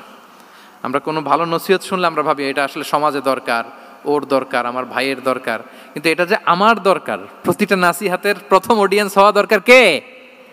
আমি নিজে। তাহলে পরিবর্তন শুরু করতে হবে নিজ থেকে। ওর এই সমস্যা, ওর এই সমস্যা, ওর এটা, আরে মিয়া তোমার কি সমস্যা ওইটা বলো। শুধু ওর ওর না দেখে নিজেরটাও দেখতে হবে। দেখেন অন্যের দিকে এক আঙ্গুল দেখালে নিজের দিকে কয় আঙ্গুল যায় বলেন তো? এই যে নিজের দিকে কিন্তু 3টা। আমি যদি এরকম করি তা আমার দিকে আসে 3টা। এজন্য নিজ থেকে, নিজের ফ্যামিলি থেকে আমরা সংস্কার শুরু করব। কি বলেন? ওমরে ফারুক রাদিয়াল্লাহু তাআলা আনহু যখন ফ্যামিলি মিটিংয়ে বসতেন, উনি ওনার সন্তানদেরকে বলতেন, শোনো, তোমরা খলিফাতুল মুসলিমিন, আমিরুল মুমিনিনের সন্তান, তোমাদের কোনো বাজে কাজ যদি সমাজে আসে, তোমাদের কোনো অন্যায় যদি আমার কানে আসে, অন্যের জন্য যা শাস্তি তোমাদের জন্য হবে ডবল শাস্তি। ওমরে ফারুক সন্তানদেরকে বলতেন, তোমরা যদি কোনো ভুল করো, একটা যদি হদ কায়েম করা লাগে এমন অন্যায় যদি করো, একটা হচ্ছে আল্লাহর দেয়া হদ, আর একটা হবে আমি উমরের দেয়া হদ। আমার মতো খলিফাতুল মুসলিমিনের সন্তান হয়ে এই পাপ তুমি কেন করলে? দেখেন অন্যের বাচ্চা কি করছে, অন্যের, আমাদের তো ওই মেয়েটার সমস্যা, ওনার ছেলের সমস্যা, এগুলো আমার ছেলের যে কি অবস্থা, আমার পরিবারের যে কি হালাত, আমার স্ত্রীর যে কি দশা, ওইটা নিয়ে আমরা ভ্রুক্ষেপ করি না বা চিন্তা করি না। তাহলে সম্মানিত সুধীমণ্ডলী, আমরা পরিবর্তন শুরু করব কোত্থেকে? অন্যের বাড়িঘর থেকে নাকি? হ্যাঁ, কোত্থেকে? নিজ থেকে। আল্লাহ তাআলা আমাদেরকে তৌফিক দান করুক। 5 নম্বরে হচ্ছে ওপেন মাইন্ডেড। আমার প্রিয় নবী বলেন ওপেন মাইন্ডেড ছিলেন না ন্যারো মাইন্ডেড? সবাই বলবেন, গ্যালারির সবাই আওয়াজ করে, তিনি ওপেন মাইন্ডেড না ন্যারো মাইন্ডেড ছিলেন? রাসূলুল্লাহ সাল্লাল্লাহু আলাইহি ওয়া আলিহি ওয়াসাল্লাম ওপেন মাইন্ডেড ছিলেন। যে কেউ ওনাকে অ্যাপ্রোচ করতেন পারতেন easily, he was very approachable. ছোট বড় আবাল বৃদ্ধ বনিতা ওনার সাথে কথা বলতে স্বাচ্ছন্দ্য বোধ করতো, ভয় পেত না। এজন্য সিরাতের পরতে পরতে দেখবেন এক শিশু এসে প্রশ্ন করে, নারী এসে প্রশ্ন করে, বৃদ্ধ এসে প্রশ্ন করে, বন্ধু এসে প্রশ্ন করে, শত্রু এসে কনভারসেশন করে, সবাই এসে ওনার সাথে কথা বলতে পারতো। সুবহানাল্লাহ। এবং এগুলো উনি অ্যাকোমোডেট করতে পারতেন। কি করতে পারতেন? অ্যাকোমোডেট করতেন। ছোট্ট একটা উদাহরণ দেই, আসির আল হালাবিয়া থেকে নেয়া একটা বিখ্যাত সিরাতের গ্রন্থ। বদরের যুদ্ধে রাসূল সাল্লাল্লাহু আলাইহি ওয়াসাল্লাম বদরের মাঠে সেনা ক্যাম্প স্থাপন করলেন। কি ক্যাম্প? সেনা ক্যাম্প স্থাপন করলেন। আল হুবাব ইবনুল মুনজির রাদিয়াল্লাহু তাআলা আনহু এক সাহাবী, উনি বললেন, ইয়া রাসূলুল্লাহ, এই যে সেনা শিবির যে এখানে স্থাপন করলেন, এটা কি আপনার নিজের ইচ্ছায় না আল্লাহর আদেশে? দেখেন, সেনাপতিরে কোনো সাধারণ সৈনিক এই প্রশ্ন করতে পারে? করলে চাকরি থাকবে? কিন্তু রাসূল সাল্লাল্লাহু আলাইহি ওয়াসাল্লামের কাছে সাহস নিয়ে আল হুবাব ইবনুল মুনজির বলে, ইয়া রাসূলুল্লাহ, এই যে সেনা শিবির স্থাপন করলেন, এটা কি আপনার ইচ্ছায় নাকি এটা ওয়াহি? রাসূল সাল্লাল্লাহু আলাইহি ওয়াসাল্লাম বললেন, না, এটা ওয়াহি না, এটা ওয়াহি না, বাল হুয়া রায়ু ওয়াল হারবু ওয়াল মাকিদা, না, এটা যুদ্ধের কৌশল হিসেবে আমি করেছি। আল হুবাব ইবনুল মুনজির বললেন, ইয়া রাসূলুল্লাহ, তাহলে সঠিক জায়গায় সেনা ক্যাম্প স্থাপন হয় নাই। রাসূলের দিকে তাকিয়ে বলতেছেন যে আপনি যেখানে করছেন ওখানে ঠিক হয় না ইয়া রাসূলুল্লাহ, আপনি অভয় দিলে আমি বলতে পারি কোথায় ঠিক হবে। রাসূল সাল্লাল্লাহু আলাইহি ওয়াসাল্লাম বললেন, তাই? আমি যেটা করছি এটা ঠিক হয় নাই, তাহলে কোনটা ঠিক বলো? উনি বললেন, ওই যে বদরে একটা কুয়া আছে যেখানে পানির ব্যবস্থা আছে, ওইটার সামনে ব্যারিকেড দিয়ে আমাদের শিবির করতে হবে। তাহলে আমরা বদরের কুয়া থেকে পানি খাইতে পারবো, সারাদিন পানি খাবো, আর কাফিররা যুদ্ধে তো মারা যাবে, পানির অভাবে মারা যাবে। সুবহানাল্লাহ পড়বেন না? রাসূল সাল্লাল্লাহু আলাইহি ওয়াসাল্লাম বললেন, আরে তাই তো, তুমি তো ঠিকই বলেছো, এভাবে তো আমি ভেবে দেখিনি। আবার তিনি অ্যানাউন্স করে দিলেন যে সেনা শিবির এখানে যেই তাঁবু টাঙানো হয়েছে এখান থেকে মুভ করে আল হুবাব যেখানে ইন্ডিকেট করেছে ঠিক ওই জায়গায় যে শিবির স্থাপন করো। তাহলে আওয়াজ করে বলুন, ওপেন মাইন্ডেড না ন্যারো মাইন্ডেড? আমরা অনেক সময় আমাদের অধীনস্থদের কথা শুনতে চাই না। অনেক সময় অধীনস্থদের মাথা থেকেও দারুণ দারুণ দুর্দান্ত আইডিয়া চলে আসতে পারে। ইগনোর করবেন না সব সময়, আপনি দেখবেন যে তার কাছ থেকে ভালো আইডিয়া এসছে কিনা। তাহলে রাসূল সাল্লাল্লাহু আলাইহি ওয়াসাল্লাম এটাকে ইগনোর না করে অ্যাকোমোডেট করলেন। সুবহানাল্লাহ। খন্দক যুদ্ধের কথা যদি দেখি, পরীক্ষা খননের অ্যাডভাইস কে দিয়েছিল? মক্কার কোন লোক? মদিনার? কে দিয়েছিল? সালমান আল ফারিসি। বাড়ি কোথায়? ইরান, পারস্য। হি ওয়াজ পার্সিয়ান বেসিকলি। তাহলে দেখেন, সেই পারস্য থেকে এসে বললেন যে এখানে পরীক্ষা খনন করলে ভালো হয়। 5.5 কিলোমিটার পরীক্ষা খনন করে ফেললেন। 4.5 মিটার প্রশস্ত, 3.5 মিটার হচ্ছে এটার ডেপথ। পুরো মদিনার সবাই মিলে এটা করে ফেললেন। তার মানে আমি সব বুঝি, আমি সব জানি, এই মেন্টালিটি থেকে আমাদের বেড়ে আসতে হবে। এটা হচ্ছে একটা ন্যারো মাইন্ডেড পার্সোনালিটির অধিকারী, যে আমি যেটা বলছি ওইটা, এটার পরে কোনো কথা নেই, এটা ভুল। বরং আমার টিমের মধ্যে থেকে যদি কোনো ভালো অপিনিয়ন আসে সেটা আমি রিভাইজ করব। কি বলেন, পারা যাবে না? তাহলে ওপেন মাইন্ডেড পার্সোনালিটি ছিলেন রাসূলুল্লাহ সাল্লাল্লাহু আলাইহি ওয়াসাল্লাম। 6 নম্বর মাইন্ডসেট হচ্ছে এন্টারপ্রেনাল মাইন্ডসেট। এন্টারপ্রেনাল, এখন তো এটা আপনারা সবাই খুব বেশি শোনেন, এন্টারপ্রেনারশিপ, এন্টারপ্রেনাল। এন্টারপ্রেনাল মাইন্ডসেট আসলে অনেক কিছুর সমন্বয় হয়। 1 নম্বর, যার প্রোঅ্যাক্টিভ অ্যাটিটিউড যাদের থাকে, solution focused, not problem focused. Problem সৃষ্টি হইলে ওইদিকে ফোকাস না করে কিভাবে সলিউশন করা যায় ওইদিকে ফোকাস করতেন। এরপর যে হিউম্যান রিসোর্সের ভালো ম্যানেজ করতে পারে, রিসোর্স কম কিন্তু to take the best out of this resource. অনেকে দেখবেন যে ছোট্ট জিনিসকে অর্গানাইজ করে এত সুন্দর প্রেজেন্টেশন করে, আবার অনেকের অনেক আছে কিন্তু সেটাকে প্রেজেন্ট করতে পারে না, এরকম আছে না নাই? রাসূল সাল্লাল্লাহু আলাইহি ওয়াসাল্লাম অল্প রিসোর্স দিয়ে অনেক বড় কিছু অ্যারেঞ্জ করতে পারতেন। সুবহানাল্লাহ। এবং he was a very good talent hunter. রাসূল সাল্লাল্লাহু আলাইহি ওয়াসাল্লাম একজন চৌকস ট্যালেন্ট হান্টার ছিলেন। He was a very good observer. সাহাবীদের কার কি ট্যালেন্ট এটা তিনি নোট করতেন। যার যে দক্ষতা তাকে তার ওই দক্ষতা দিয়ে ইসলামের সেবা করতে উৎসাহ দিতেন। যখনই কোনো প্রতিভাবান সাহাবীকে তিনি দেখেছেন, তিনি ইসলামের জন্য সেই প্রতিভাকে কাজে লাগানোর চেষ্টা করেছেন। একজনকে দিয়ে সবটা করেননি। আমাদের সমাজে এই একটা ভুল ধারণা আছে, আমরা অনেকে একজনের কাছ থেকে সব কামনা করি। একজন সব করতে পারে না, পারে? যারা পারেও কোনোটাই ভালোভাবে পারে না, সব পারে একটু একটু পারে। তো রাসূল সাল্লাল্লাহু আলাইহি ওয়াসাল্লাম ট্যালেন্ট হান্টার ছিলেন, যার যেখানে ট্যালেন্ট তাকে ওই কাজে লাগাতেন। বলেন তো খালিদ বিন ওয়ালিদ রাদিয়াল্লাহু তাআলা আনহুকে আল্লাহ রাসূল সাল্লাল্লাহু আলাইহি ওয়াসাল্লাম কি কাজে লাগিয়েছিলেন? অনেক পরে ইসলাম ধর্ম গ্রহণ করেছেন, কিন্তু যুদ্ধের অভিযানে পাঠিয়েছেন এবং পরবর্তীতে তিনি সেনাপ্রধান হয়েছিলেন মুসলিম ব্যাটালিয়নের। কারণ উনি ওয়ার স্ট্র্যাটেজি জানতেন। ওনার আক্রমণের কারণে তো উহুদের প্রান্তরে মুসলিমরা প্রায় নাস্তানাবুদ হওয়ার অবস্থা, তাই না? অনেক পরে আল্লাহ তাআলা ওনাকে ইসলামের জন্য কবুল করলেন। তাহলে উনি ওয়ার স্ট্র্যাটেজি জানতেন, ফলে রাসূল সাল্লাল্লাহু আলাইহি ওয়াসাল্লাম ওনাকে যুদ্ধের জন্য কাজে লাগিয়েছেন। তাহলে সবাইকে একটা দিলে হবে না, প্যারাসিটামল 3 বেলা সবার জন্য হবে নাকি যার যে রোগ সে অনুযায়ী প্রেসক্রিপশন? হ্যাঁ, খালিদ বিন ওয়ালিদ রাদিয়াল্লাহু তাআলা আনহু তিনি সমরবিদ ছিলেন, রণকৌশলী। ওনাকে বানিয়েছেন সেনাপ্রধান। আওয়াজ করে বলুন, কি প্রধান? উনি সেনাপ্রধান হয়েছিলেন। আচ্ছা, আপনারা হাসান বিন সাবিত রাদিয়াল্লাহু তাআলা আনহুর নাম শুনেছেন নিশ্চয়ই। ওনাকেও তো যুদ্ধের ময়দানে পাঠিয়েছেন না? ওনারা পাঠিয়েছেন। ওনারা দিয়ে কি করছেন বলেন? কবিতা লিখতেন। ওনার কাব্য প্রতিভা ছিল। উনি বেসিক্যালি যুদ্ধ করতে জানতেন না, এজন্য রাসূল সাল্লাল্লাহু আলাইহি ওয়াসাল্লাম যুদ্ধে ওনাকে পাঠাতেনও না। বিভিন্ন যুদ্ধে ওনাকে না পাঠিয়ে নারীদেরকে, মদিনার নারী শিশু ভালনারেবলস যারা আছে তাদেরকে দেখভাল করার জন্য মদিনায় উনি রেখে যেতেন, কারণ আল্লাহ তাআলা ওনাকে কাব্য প্রতিভা দিয়েছিলেন। ওনার এক এক কবিতা পড়লে গায়ের লোম খাড়া হয়ে যায়। You will have goosebumps, literally আপনার গায়ের পশম দাঁড়িয়ে যাবে। এবং উনি ওনার কবিতা দিয়ে মুসলিমদেরকে, সাহাবীদেরকে উজ্জীবিত করতেন।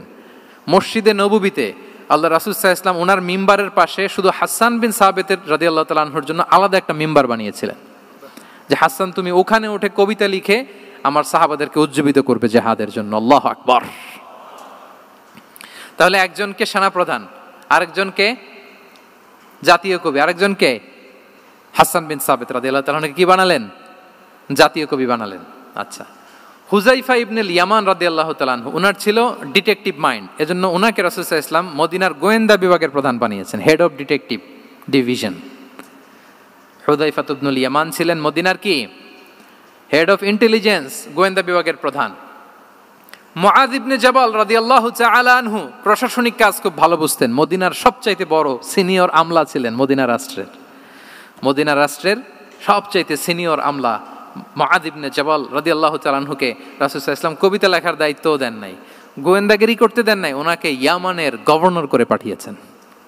সুবহানাল্লাহি বিহামদি। তাহলে যার যে যোগ্যতা তাকে সেই জায়গায় কাজে লাগানো, এটাকে বলে এন্টারপ্রেনাল মাইন্ডসেট। এটা কি বলে? এন্টারপ্রেনাল মাইন্ডসেট। আল্লাহ হাবিব সাল্লাল্লাহু আলাইহি ওয়াসাল্লামের এই মাইন্ডসেট ছিল। 7 নম্বর মাইন্ডসেট হচ্ছে কনসিডারেট মাইন্ডসেট। কনসিডারেট মানে হচ্ছে সুবিবেচক, যার বিবেচনা আছে, অথবা যে অন্যের প্রতি সহানুভূতিশীল, উচ্চ বিবেকবোধ সম্পন্ন ব্যক্তিত্ব। রাসূল সাল্লাল্লাহু আলাইহি ওয়াসাল্লাম he was the man of 6 senses.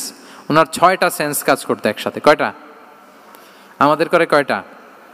5টা তো আল্লাহ দিছে, অনেকের 3টাও কাজ করে না। কোন দিক দিয়ে কি হচ্ছে দিন দুনিয়ায় নাই, সে একেবারে অন্য জগতের মানুষ। কি হচ্ছে চোখ কান খোলা নাই, কিছু জানা নাই।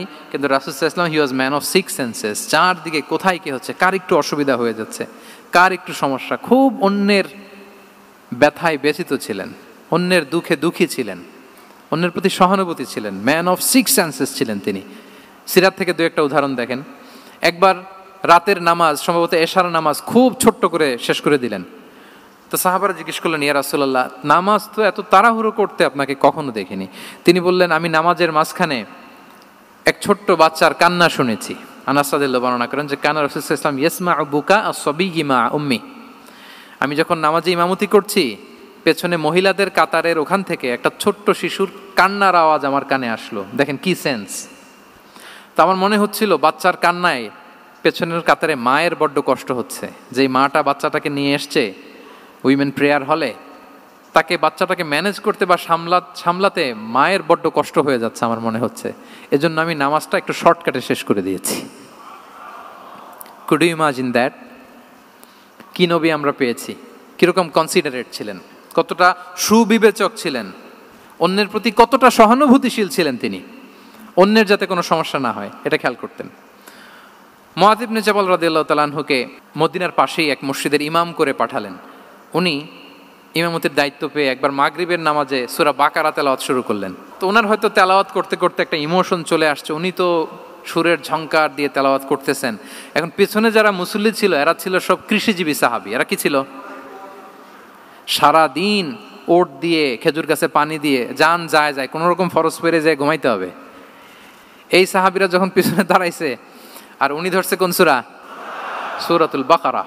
এখন ওনারা তো আর থাকতে পারে না, ওনার সাথে থাকতে না পারে এক সাহাবী নামাজ রেখে দিয়ে ডাইরেক্ট রাসূল সাল্লাল্লাহু আলাইহি ওয়াসাল্লামের কাছে, কারণ বড় হুজুর তো আছে মদিনায়, যে বিচার দিছে ইয়া রাসূলুল্লাহ, দেখেন এমন একজনকে ইমাম করে অ্যাসাইন করেছেন, উনি মাগরিবের সালাতে সূরা বাকারা পড়ে, আর আমরা হচ্ছি কৃষিজীবী শ্রমজীবী সাহাবী, আমাদের তো এত বড় কেরাতের সাথে জয়েন করা সম্ভব না। রাসূল সাল্লাল্লাহু আলাইহি ওয়াসাল্লাম রেগে গেলেন, চেহারাটা আগুনের গোলার মতো লাল হয়ে গেল। মুআয ইবনে জাবাল রাদিয়াল্লাহু তাআলা আনহুকে ডেকে পাঠালেন, ডেকে বললেন, আফাত্তানুন আনতা ইয়া মুআয, আফাত্তান, তুমি কি ফিতনা সৃষ্টি করতেছো? ওখানে পাঠাইছি কমিউনিটির ইউনিটি ধরে রাখার জন্য, তুমি ওখানে যে ফিতনা সৃষ্টি করতেছো। তুমি কি সাব্বিহ ইসমা রাব্বিকাল আ'লা এই সূরা তোমার মুখস্থ নাই? ওয়াদ-দুহা ওয়াল-লাইলি ইযা সাজা এটা পারো না? ওয়াশ-শামসি ওয়া দুহাহা এটা মুখস্থ নাই? তো তুমি কেন এই সূরাগুলো দিয়ে নামাজ পড়াও না? কেন পড়াও না? এরপর তিনি বললেন, যখন ইমামতির সুযোগ পাবে, সুযোগ পেয়ে লম্বা কেরাত ধরো না, ছোট্ট কেরাত দিয়ে নামাজ শেষ করো, কেননা তোমার পেছনে বয়স্করা আছে, মুরব্বীরা আছে, অসুস্থরা আছে। জাল হাজা, তার একটা জরুরি কাজ পড়ছিল, যাচ্ছিল, হঠাৎ মাগরিবের আজান, ভাবলো রাস্তার পাশে যেহেতু আজান দিছে নামাজটা পড়ে নেই, নামাজে ঢুইকা দেখছে আপনি সূরা বাকারা ধরছেন, তো বেচারা কি কাজ করবে না কি করবে? আর তার তো নিয়ত ছিল ফরজ নামাজটা পড়ি যে বাস ধরবো, এখন আপনি ধরছেন কোন সূরা? বাকারা। দেখেন রাসূল সাল্লাল্লাহু আলাইহি ওয়াসাল্লাম বললেন, যখন ইমামতির চান্স পাবে ছোট সূরা পড়বে, আর যখন তুমি একা পড়বে ফালিউতাউবিল মাশা, যত লম্বা করতে মনে চায় করো, রুকু করো লম্বা, সেজদা করো লম্বা, কেরাত করো লম্বা।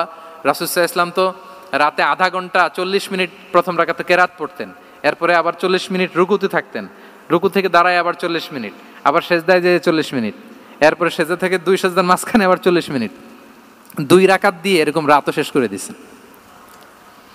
তো আপনার লম্বা যদি পড়তে মনে চায়, আপনি তো আপনার ব্যক্তিগত নফল সালাতে এভাবে লম্বা করবেন, কিন্তু আমাদের হয়ে গেছে উল্টা, একাকী নামাজ কোনো রকম রুকু সেজদা এরকম হয়ে গেছে না অনেকটা।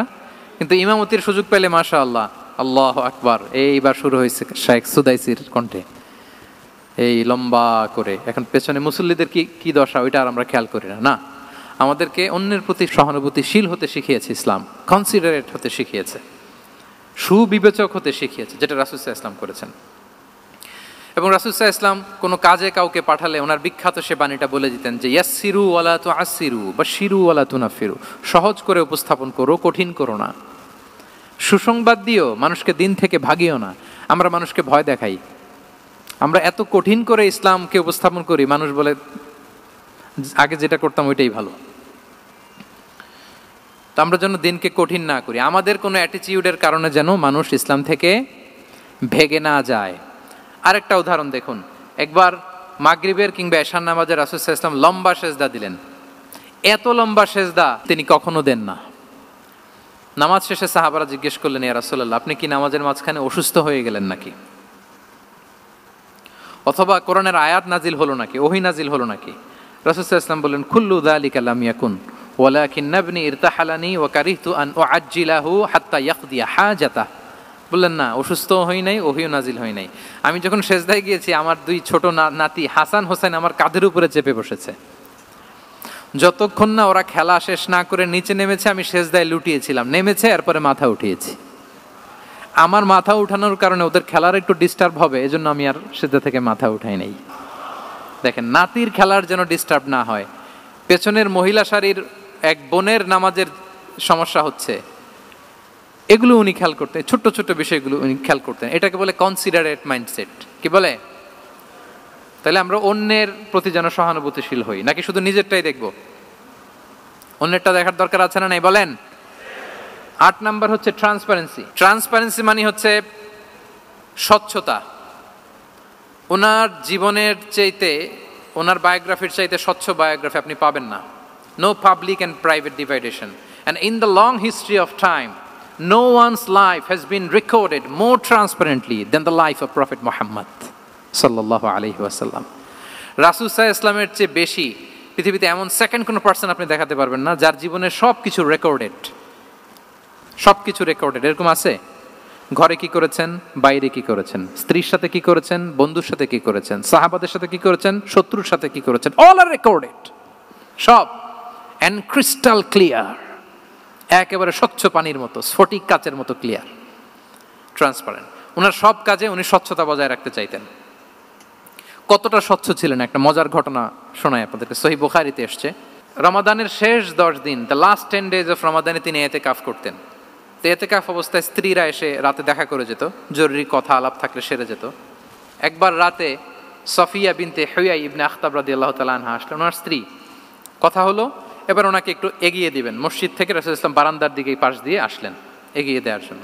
ইন দ্য মিন টাইম হঠাৎ দুইজন আনসারি সাহাবী পাশ দিয়ে হেঁটে যাচ্ছেন। রাসূল সাল্লাল্লাহু আলাইহি ওয়াসাল্লাম আম্মাজানকে বিদায় দিবেন এখানে, হঠাৎ করে তিনি আওয়াজ করে বললেন, আলা রিসলিকুমা, এই দাঁড়াও। ওই সাহাবী দুইজন রাসূল সাল্লাল্লাহু আলাইহি ওয়াসাল্লামের সাথে কে ওটা টের পায় নাই, বুঝতে পারে নাই। বোরকায় আবৃত কোনো এক নারী দেখে রাসূল আর ওই নারীকে দেখে তারা আরো দ্রুত গতিতে হাঁটতে শুরু করে দিচ্ছে, আমরা চলে যাই এখান থেকে। দেখেন রাসূল সাল্লাল্লাহু আলাইহি ওয়াসাল্লাম নিজের অবস্থানকে ট্রান্সপারেন্ট করার জন্য বললেন, আলা রিসলিকুমা, দাঁড়াও। দাঁড়ালেন। তখন রাসূল সাল্লাল্লাহু আলাইহি ওয়াসাল্লাম বললেন যে, ইন্নাহা উম্মুকুম সফিয়া, আমার পাশে যাকে দেখতে পাচ্ছ বলে দেয়া ভালো যে সে কিন্তু অন্য কোনো নারী নয়, সে তোমাদের মা উম্মুল মুমিনিন সফিয়া।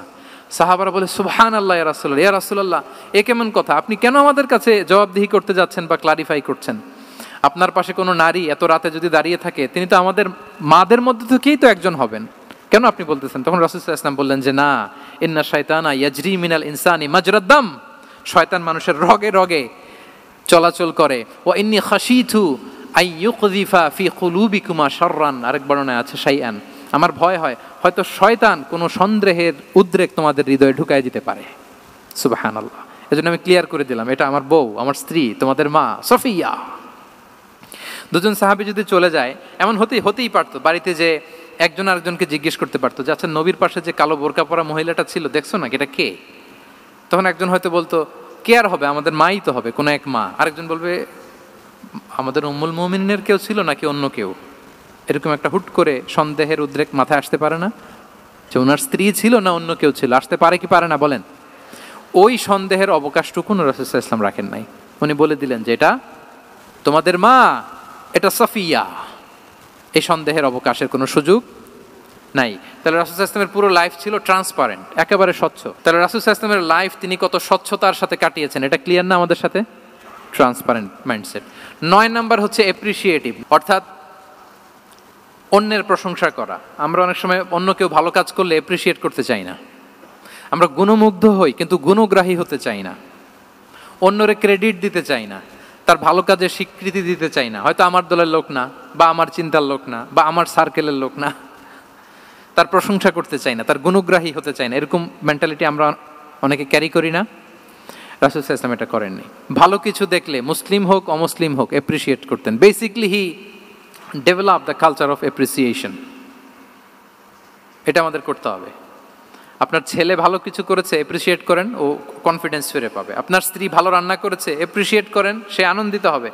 আপনার বন্ধু ভালো কিছু একটা করেছে, তাকে ইন্সপায়ার করেন, অ্যাপ্রিশিয়েট করেন।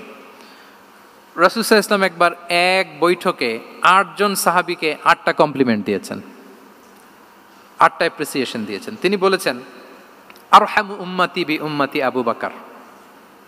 দেখেন 8 জন সাহাবীর 8টা গুণের বর্ণনা দিচ্ছেন।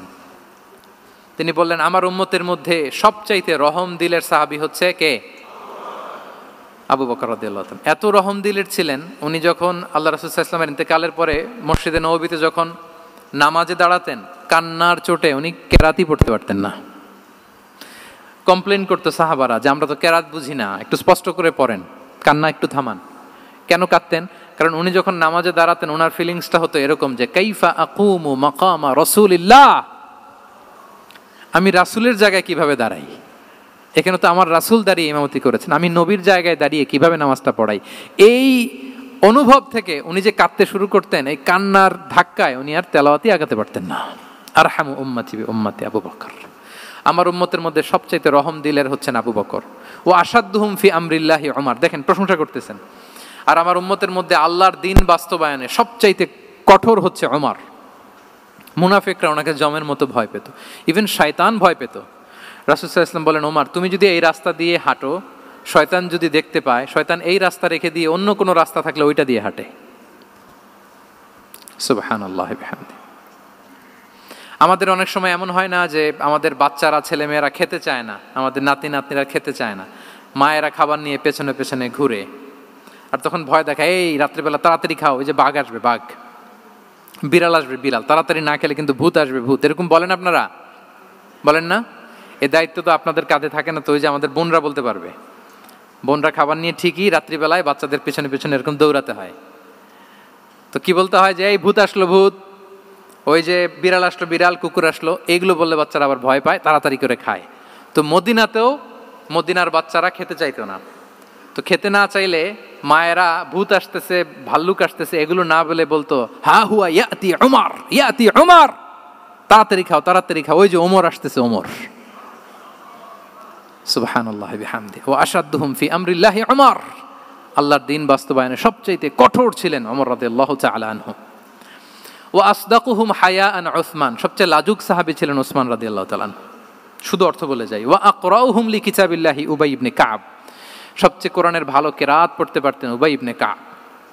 আফরাদুহুম যায়েদ ইবনে সাবিত, উত্তরাধিকার বন্টনের নীতিমালা ফারায়েজের জ্ঞান ছিল যায়েদ ইবনে সাবিত রাদিয়াল্লাহু তাআলা। ওয়া আ'লামুহুম বিল হালালি ওয়াল হারামি মুআয ইবনে জাবাল, এই উম্মতের হালাল হারামের স্পেশালিস্ট সাহাবী হচ্ছেন মুআয ইবনে জাবাল। আলা ওয়া ইন্না লিকুল্লি উম্মাতিন আমিনান ওয়া আমিনা হাযিহিল উম্মাহ আবু উবাইদা ইবনুল জাররাহ, সব উম্মতের একজন বিশ্বস্ত লোক থাকে, এই উম্মতের সবচাইতে বিশ্বস্ত লোক হচ্ছে আবু উবাইদা ইবনুল জাররাহ। দেখেন 8 জন সাহাবীর 8টা গুণের কথা বললেন। আচ্ছা, রাসূল সাল্লাল্লাহু আলাইহি ওয়াসাল্লাম যখন সাহাবীদের প্রশংসা করেছেন, ওই সাহাবীদের কেমন লেগেছে বলেন তো? ফিলিংসটা ভালো লেগেছে না? হৃদয়ে জুড়িয়েছে, ইন্সপায়ার্ড হয়েছেন, মোটিভেটেড হয়েছেন। সাহাবীদের মধ্যে সবচাইতে সুরেলা গলার কণ্ঠের অধিকারী ছিলেন আবু মুসা আল-আশআরী রাদিয়াল্লাহু তাআলা আনহু।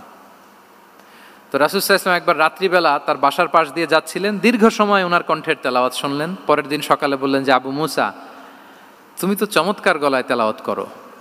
আবু মুসা বলে, ইয়া রাসূলুল্লাহ আমি তো কোনোদিন আপনার সামনে দাঁড়িয়ে তেলাওয়াত করি না, আপনি কি করে জানলেন?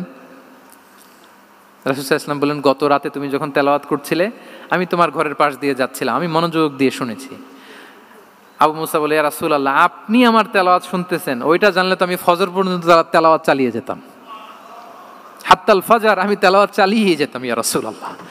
আল্লাহ রাসূল সাল্লাল্লাহু আলাইহি ওয়াসাল্লাম তখন বললেন, লাকাদ উতিতা মিজমারান মিন মাজামিরি আলি দাউদ, হে আবু মুসা, দাউদ আলাইহিস সালামের গলায় আল্লাহ তাআলা যেমনি সুরের ঝংকার দিয়েছেন, এই উম্মতের মধ্যে তোমার গলায় আল্লাহ সেই সুরের লহরী ঢেলে দিয়েছে।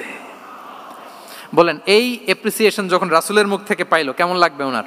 এখানে ধরেন আপনি কেউ হাফেজে কোরআন শেখ সুদাইস যদি বলে যে মাশাআল্লাহ মাশাআল্লাহ আনতা কারিউল কুররা, আপনাকে যদি এটা বলে কেমন লাগবে আপনার? হ্যাঁ, সারা দুনিয়া তো এটা বলে বেড়াবেন যে শেখ সুদাইস আমার রেসিটেশনের প্রশংসা করেছে, খাবার ইমাম আমার প্রশংসা অ্যাপ্রিসিয়েট করেছে। আর স্বয়ং রাসূলুল্লাহ সাল্লাল্লাহু আলাইহি ওয়াসাল্লাম যখন বলে তোমার গলায় আল্লাহ সুরের ঝংকার ঢেলে দিয়েছে, তখন ওনার কেমন লেগেছে? এজন্য আপনার ছেলে মেয়ে, স্ত্রী, বন্ধু, আপনার সার্কেলের কেউ কোনো ভালো কাজ করলে কৃপণতা করবেন না, অ্যাপ্রিসিয়েট করুন। রাসূল সাল্লাল্লাহু আলাইহি ওয়াসাল্লাম অ্যাপ্রিসিয়েশন আমাদেরকে শিখিয়েছেন। ইভেন মুখাইরেক নামে এক ইহুদি ছিল, মদিনার সব ইহুদিরা বিট্রে করেছে, কিন্তু এই মুখাইরেক নামে এক ইহুদি উহুদের যুদ্ধে মুসলিমদের পক্ষে লড়াই করে নিহত হয়েছে। সে তার কথা রেখেছে। মুসলিম সাহাবীদের শহীদদের লাশের সাথে যখন এই ইহুদি তার লাশও আনা হলো, রাসূল সাল্লাল্লাহু আলাইহি ওয়াসাল্লাম তার দিকে তাকায় বললেন, মুখাইরিক খায়রু ইয়াহুদ, মুখাইরিক is the best among Jewish. তিনি বললেন মুখাইরিক, এই পৃথিবীতে যত ইহুদি আছে এখানকার ইহুদিদের মধ্যে মুখাইরিক হচ্ছে সবচেয়ে শ্রেষ্ঠ ইহুদি। দেখেন মুখাইরিক কোন ধর্মের ছিলেন? মুসলিম নাকি? কোন ধর্মের? ইহুদি হওয়ার পরেও তাকে অ্যাপ্রিসিয়েশন করতে রাসূল সাল্লাল্লাহু আলাইহি ওয়াসাল্লাম ভুলেন নাই। তাহলে আমরা যেন অ্যাপ্রিসিয়েটিভ মাইন্ডসেটের অধিকারী হই। 10 নম্বরে হচ্ছে ফ্লেক্সিবল, মানে কোনো বিষয়ে খুব অনড় হয়ে থাকা, এটা রাসূল সাল্লাল্লাহু আলাইহি ওয়াসাল্লাম ছিলেন না, ফ্লেক্সিবল ছিলেন। আমরা অনেক সময় বলি না যে ভাই আপনি কি 9টায় আসতে পারবেন না 10টায়? বলে আম ফ্লেক্সিবল উইথ দিস, মানে যেটা বলবেন আমার সমস্যা, এরকম ইজি গোয়িং ছিলেন উনি, গো ধরে থাকতেন না, যে কোনো পরিস্থিতিকে সামলে নিতেন। ফ্লেক্সিবল হচ্ছে যে কোনো পরিবেশ পরিস্থিতির সাথে নিজেকে মানিয়ে নেওয়া, খাপ খাওয়া, নিজেকে সামলে নেওয়া, সলিউশন বের করে ফেলা, এটা রাসূল সাল্লাল্লাহু আলাইহি ওয়াসাল্লামের ছিল। এটাকে বলে ফ্লেক্সিবল মাইন্ডসেট। নাজরানের ৬০ জন খ্রিস্টান পাদ্রী এসেছিল মদিনায় দেখা করতে। এখন এত মানুষকে সম্মানিত মেহমান উনি কোথায় বসতে দিবেন, পরামর্শ করলেন কোথায় বসতে দেওয়া যায়। এক সাহাবী বলে, আমার কাছে কিছু খেজুর পাতা আছে, ওটা বিছায়া একটা জায়গা করি, ওখানে বসি। রাসূল সাল্লাল্লাহু আলাইহি ওয়াসাল্লাম বললেন, না, দামি মেহমান, এটা হয়। আরেকজন বলে, বিকেল বেলায় তো সূর্য পড়ে যাবে, পাহাড়ের ছায়ায় উহুদ পাহাড়ের ওই পাশে যেয়ে বসি। রাসূল সাল্লাল্লাহু আলাইহি ওয়াসাল্লাম বললেন, না, এটাও তো হয় না। বলতে বলতে ওই ৬০ জন পাদ্রী চলেই আসছেন এই মানে বিদেশি মেহমান, ফরেন ডেলিগেশন। কি করবেন? রাসূল সাল্লাল্লাহু আলাইহি ওয়াসাল্লাম ৬০ জনকে মসজিদে নববীর ভেতরে নিয়ে বসালেন, মসজিদে নববীর ভেতরে বসালেন। এবং সিরাতে ইবনে ইসহাকে এসেছে যে তখন ওদের আবার ইবাদতের সময় হয়েছে, রাসূল সাল্লাল্লাহু আলাইহি ওয়াসাল্লাম তাদেরকে ইবাদতেরও সুযোগ দিয়েছেন। তাদের কিবলা পূর্ব দিকে, তারা পূর্ব দিকে হয়ে ৬০ জন ওখানে ইবাদত করেছে, তাদের ধর্ম রীতি অনুযায়ী সালাত আদায় করেছে। দেখেন কতটা ফ্লেক্সিবল ছিলেন রাসূল সাল্লাল্লাহু আলাইহি ওয়াসাল্লাম। ফজরের সালাতের পরে ঘরে ঢুকেই আম্মাজান আয়েশাকে জিজ্ঞেস করতেন, কোনো খাবার আছে? আম্মাজান আয়েশা যদি বলতেন আছে, তিনি সেটা খেতেন। কোনোদিন যদি বলতেন না ইয়া রাসূলুল্লাহ, ঘরে তো খাবার নাই, তখন রাসূল সাল্লাল্লাহু আলাইহি ওয়াসাল্লাম বলতেন, ফা ইন্নী সাইম, অসুবিধা নাই, খাবার যেহেতু নাই আমি রোজা রেখে দিলাম। কত ইজি গোয়িং। আচ্ছা, আমরা হলে কি করতাম বলেন তো? ফজরের পরে ঘরে গেছেন, আপনি বড় সাহেব না, এবার যাওয়ার পরে জিজ্ঞেস করছেন কি আছে, খাবার দাও। যদি বলে ঘরে কিছু নাই, কি বলবেন? দেখি কয়েকটা উত্তর আসুক। হ্যাঁ, খবর আছে? এই তো যদি আমরা আলহামদুলিল্লাহ বলি, that is called easy going and flexible mindset. এটাই হওয়া উচিত। খাবার থাকলে খেতেন, না থাকলে বলতেন okay I am fasting, it's not a big deal, ফা ইন্নী সাইম, যেহেতু নাই কি আর করবো, আমি রোজা রেখে দিলাম। এরকম ইজি গোয়িং ছিলেন। দেখেন, his life was so simple but so special. Muhammad সাল্লাল্লাহু আলাইহি ওয়াসাল্লাম তাহলে ফ্লেক্সিবল ছিলেন। 11 নাম্বার হচ্ছে অপটিমিস্টিক মাইন্ডসেটের অধিকারী ছিলেন। অপটিমিস্টিক, প্যাসিমিস্টিক ছিলেন না, মানে ইতিবাচক চিন্তা করতেন সবসময়। কি চিন্তা করতেন? আপনি আজকের এই হলরুমের কিছু ভুল ধরতে পারবেন না? যদি বলে যে কয়েকটা ভুল ধরেন, বলবেন যে এই সমস্যা, সাউন্ডের সমস্যা, ওইদিকে এটা নাই, ওইদিকে এটা নাই, এটা হচ্ছে ভুল। আপনি প্যাসিমিস্টিকটা ধরলেন। এবার যদি বলা হয় আজকের এই প্রোগ্রামের কয়েকটা পজিটিভ দিক বলেন, তখনও আপনি কিন্তু কয়েকটা পয়েন্ট বের করতে পারবেন যে এটা ছিল একটা ইতিবাচক দিক, এই প্রোগ্রামের এটা ছিল একটা পজিটিভ দিক।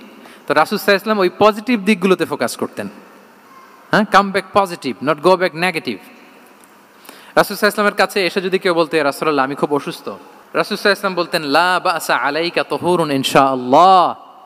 ইয়া রাসূলুল্লাহ আমি অসুস্থ। রাসূল সাল্লাল্লাহু আলাইহি ওয়াসাল্লাম বলতেন, আরে don't worry, it will cleanse up you from your sins if Allah wish, ইনশাআল্লাহ এতে তোমার যে গুনাহ টুনা আছে, পাপ আছে, এই পাপগুলোকে আল্লাহ তাআলা এই অসুস্থতা দিয়ে মোচন করে দিচ্ছেন। পড়েন সুবহানাল্লাহ। তাহলে আপনি অসুস্থতার মধ্যে একটু হালকা হলেন না, যে জ্বরে ভুগতেছি কিন্তু এই জ্বরে নাকি আমার গুনাহ মাফ হয়ে যায়। পেটের ব্যথায় আক্রান্ত, মাথা ব্যথায় আক্রান্ত, কিন্তু এটাতে নাকি আল্লাহ আমার পাপ মোচন করে দেয়, তাহলে একটু ভালো লাগবে না? তাহলে দেখেন, একটা কঠিন পরিবেশকে রাসূল সাল্লাল্লাহু আলাইহি ওয়াসাল্লাম সহজ করতেন। অসুস্থ শুনলেই লা বাস তুহুরুন ইনশাআল্লাহ, আর কিছু হবে না, আল্লাহ তোমার গুনাহ মাফ করে দিচ্ছে। অসুস্থ ব্যক্তি দেখলেই মাথায় হাত দিয়ে দোয়া করতেন, আল্লাহুম্মা রাব্বান নাস আযহিবিল বাস ইশফি আনতাশ শাফি লা শিফাআ ইল্লা শিফাউক শিফাআন লা ইউগাদিরু সাকামা। উজ্জীবিত হয়ে যেত অসুস্থ ব্যক্তি। আমরা কি করি? কাউকে অসুস্থ দেখলে, রোগাক্রান্ত দেখলে, ওই রোগে সবচাইতে কষ্ট পেয়ে যে মারা গেছে তার ঘটনা বলা শুরু করি, যে হায় রে ভাই আপনার ক্যান্সার, আমার এক খালা ছিল ক্যান্সারের 4th স্টেজে চলে গেছিল, 14টা কেমো দেয়া লাগছে, এই যে ফিরিস্তি একেবারে ওনার দাফন কাফন পর্যন্ত। এখন বলেন ওই লোক যাও সুস্থ ছিল, এখন আর সুস্থ থাকবে? কথা বলেন, থাকবে? একটা দিব্যি সুস্থ মানুষকে যদি আপনি বলেন, ভাই আপনাকে দেখতে কেমন যেন একটু রোগা রোগা লাগতেছে, অসুস্থ নাকি? এরপরে প্ল্যান করে ধরেন আপনি বললেন, উনি আবার ওদিকে যাওয়ার পরে আরেকজনকে প্ল্যান করে বলতে বললেন, ও বললো ভাই ব্যাপার কি, চেহারাটা কেমন শুকনা শুকনা। এরকম 5 জন বলার পরে ওই বিকেলে কাঁথা গায়ে দিয়ে শুয়ে ফেলবে বিছানায়। তো আপনি অসুস্থ এমনি বানায় ফেলছেন।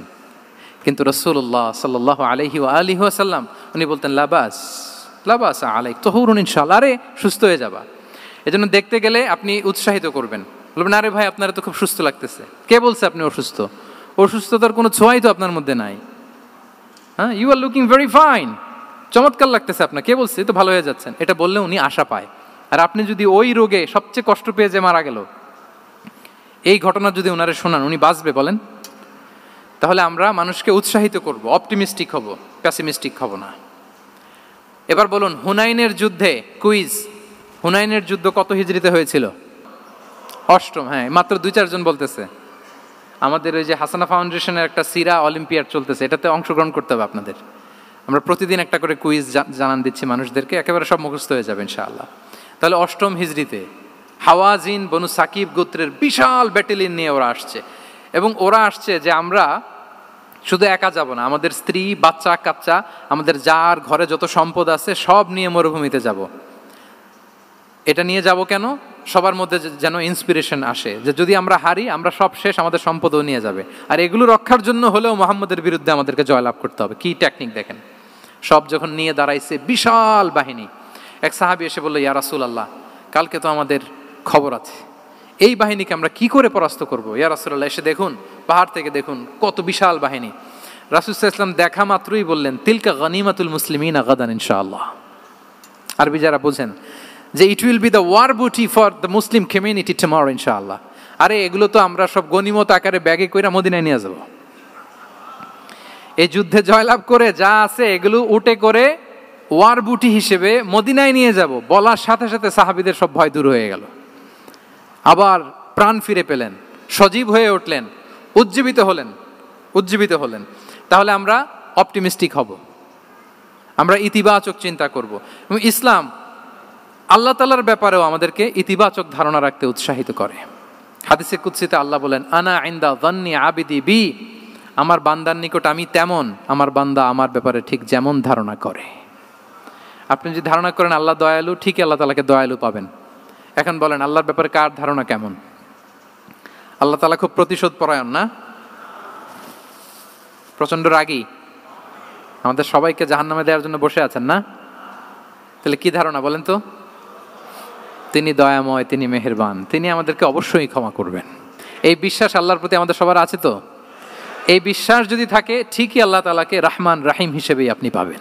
লাস্ট হচ্ছে রেজিলিয়েন্ট। শেষ, I am going to conclude my speech today.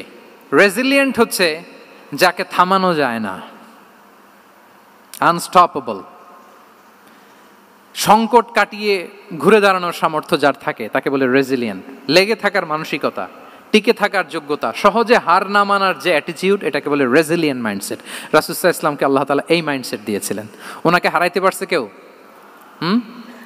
জীবনের সাথে এটা সেট করে নেন যে আমি কখনো হারি না, আমি হয় জিতি নয় শিখি। আমি কখনো হয় জিতি নয় শিখি। এই মাইন্ডসেট যদি গ্রো করেন, আপনার হারাইতে পারবে কেউ? পারবে না। রাসূল সাল্লাল্লাহু আলাইহি ওয়াসাল্লাম, he was unstoppable, having unbelievable সাবর। ধৈর্যের পাহাড় নিয়ে, আনস্টপেবল অ্যাটিটিউড নিয়ে তিনি শুধু সামনে গিয়েছেন, পেছনে যান নাই কখনো। সীমাহীন কষ্ট আর সংগ্রামের মধ্য দিয়ে গিয়েছেন, থামাতে পারে নাই ওনাকে কেউ পারে নাই। ইয়াতিম হিসেবে জন্মগ্রহণ করলেন, পৃথিবীর আলো দেখবার আগে বাবাকে হারালেন, ছোট বয়সে মাকে হারালেন, পরে দাদাকে হারালেন, এরপর চাচাকে হারালেন। শিয়াবে আবি তালেবে জেল খেটেছেন 3 বছর। Physical torture, mental torture, life threat, হত্যা করার ষড়যন্ত্র হয়েছে। আল্লাহ তাআলা বলেছেন আজ রাতে হিজরত করো। ব্ল্যাক ম্যাজিক করা হয়েছে। লাবিদ ইবনুল আসাম, এক ইহুদিদের মিত্র, ওনাকে ব্ল্যাক ম্যাজিক করেছে। মারার জন্য খাদ্যে বিষ মিশিয়ে দেওয়া হয়েছিল। বাজুর মাংস, খাসির বাজুর মাংস পছন্দ করতেন। খাইবারের এক ইহুদি নারী এই ছাগলের এই মাংসের মধ্যে বিষ দিয়েছিলেন। ইহুদিদের পক্ষ থেকে betray, treachery, conspiracy and what not, কি বাকি ছিল বলেন? ষড়যন্ত্রের এমন কোনো ধরন ছিল না যেটা তারা বাকি রেখেছে। কিন্তু রাসূল সাল্লাল্লাহু আলাইহি ওয়াসাল্লামকে কি থামানো গিয়েছিল? বলেন, থামানো গিয়েছিল? গোটা বিশ্বব্যাপী উনি ছড়িয়ে দিয়েছিলেন লা ইলাহা মুহাম্মাদুর, so nothing can stop him. আমাদের যে লক্ষ্য, ওই লক্ষ্য পানে আমরা পৌঁছবই, আমাদেরকে কোনো কিছু থামাতে পারবে না ইনশাআল্লাহ। বলেন, আমরা আমাদের লক্ষ্য পানে, মানজালে মাকসাদে দৌড়ে দৌড়ে যাব। আমাদেরকে থামিয়ে দেয়া হলে আমরা হাঁটতে থাকব, সেখানে আমাদেরকে আঘাত করা হলে আমরা হামাগুড়ি দিয়ে সামনের দিকে যেতে থাকব, সেখানেও থামিয়ে দেওয়ার চেষ্টা করা হলে আমরা আমাদের মঞ্জিলে মাকসুদের দিকে অপলক নেত্রে চেয়ে থাকব। আমাদেরকে কেউ থামাতে পারবে রেজিলিয়েন্ট, অনর, অটল, আনস্টপেবল, এই মাইন্ডসেটের অধিকারী ছিলেন। ফলেই তিনি লা ইলাহার বাণীকে গোটা বিশ্বে ছড়িয়ে দিতে পেরেছেন। তাহলে আমরা রেজিলিয়েন্ট হতে চাই কি চাই না বলেন? সম্মানিত শুধু মোট কয়টা মাইন্ডসেট জানলাম? 12টা। এগুলোকে আমরা নিজেদের মধ্যে ধারণ করতে পারবো ইনশাআল্লাহ। কারণ রাসূল সাল্লাল্লাহু আলাইহি ওয়াসাল্লাম আমাদের জন্য যা নিয়ে এসেছেন ওইটাই আমাদের আঁকড়ে ধরতে হবে। যেটা বারণ করেছেন ওইটা থেকে আমাদের দূরে থাকতে হবে। যে আয়াত দিয়ে শুরু করেছিলাম সূরা হাশরে, ওমা আতাকুমুর রাসূলু ফাখুযুহু ওমা নাহাকুম আনহু ফানতাহু। নবী যা এনেছে ধরো, নবী যা বারণ করেছে সেগুলো ছেড়ে দাও। আমরা আল্লাহ তাআলার কাছে কামনা করি আমার নবী ওনার যে থট প্রসেসকে ডেভেলপ করেছেন, ওনার যে অ্যাপ্রোচ অ্যান্ড মাইন্ডসেটকে ডেভেলপ করেছেন, আমরাও যেন আমাদের মাইন্ডসেটকে ঠিক ওইভাবে করতে পারি। আমাদের রাসূল সাল্লাল্লাহু আলাইহি ওয়াসাল্লাম যেভাবে চিন্তা করতেন, আমাদের ভাবনা এবং চিন্তার আঙ্গিনাও যেন ঠিক সেই রকম হয়। আমরা সবাই পড়ি আমিন। তার মাইন্ডসেট হবে আমাদের মাইন্ডসেট। কি বলেন? পারা যাবে তো ইনশাআল্লাহ? তাহলে কয়টা মাইন্ডসেটের কথা বলেছি? 1 নম্বরে কি ছিল? God centric. 2 নম্বরে ভিশন ওরিয়েন্টেড। 3 নম্বরে উইজডম ড্রিভেন। 4 নম্বরে রিফর্ম সেন্ট্রিক। 5 নম্বর ওপেন মাইন্ডেড। 6 নম্বর এন্টারপ্রেনার। 7 নম্বর কনসিডারেট। 8 নম্বর ট্রান্সপারেন্ট। 9 নম্বর অ্যাপ্রিশিয়েটিভ। 10 নম্বর ফ্লেক্সিবল। 11 নম্বর অপটিমিস্টিক এবং 12 নম্বর রেজিলিয়েন্ট। এটা ছিল রাসূল সাল্লাল্লাহু আলাইহি ওয়াসাল্লামের মাইন্ডসেট। এই মাইন্ডসেট দিয়ে যদি আমরা আমাদের মাইন্ডসেটকে সাজাতে পারি, আমাদের সফলতা দুনিয়া এবং আখিরাতে কেউ ঠেকাতে পারবে। আল্লাহ তাআলা আমাদের সবাইকে কথাগুলো বোঝার ও আমল করার তৌফিক দান করুক। হাদা মা ইনদি ওয়াল ইলমু ইনদাল্লাহি আলাইহি তাওয়াক্কাল।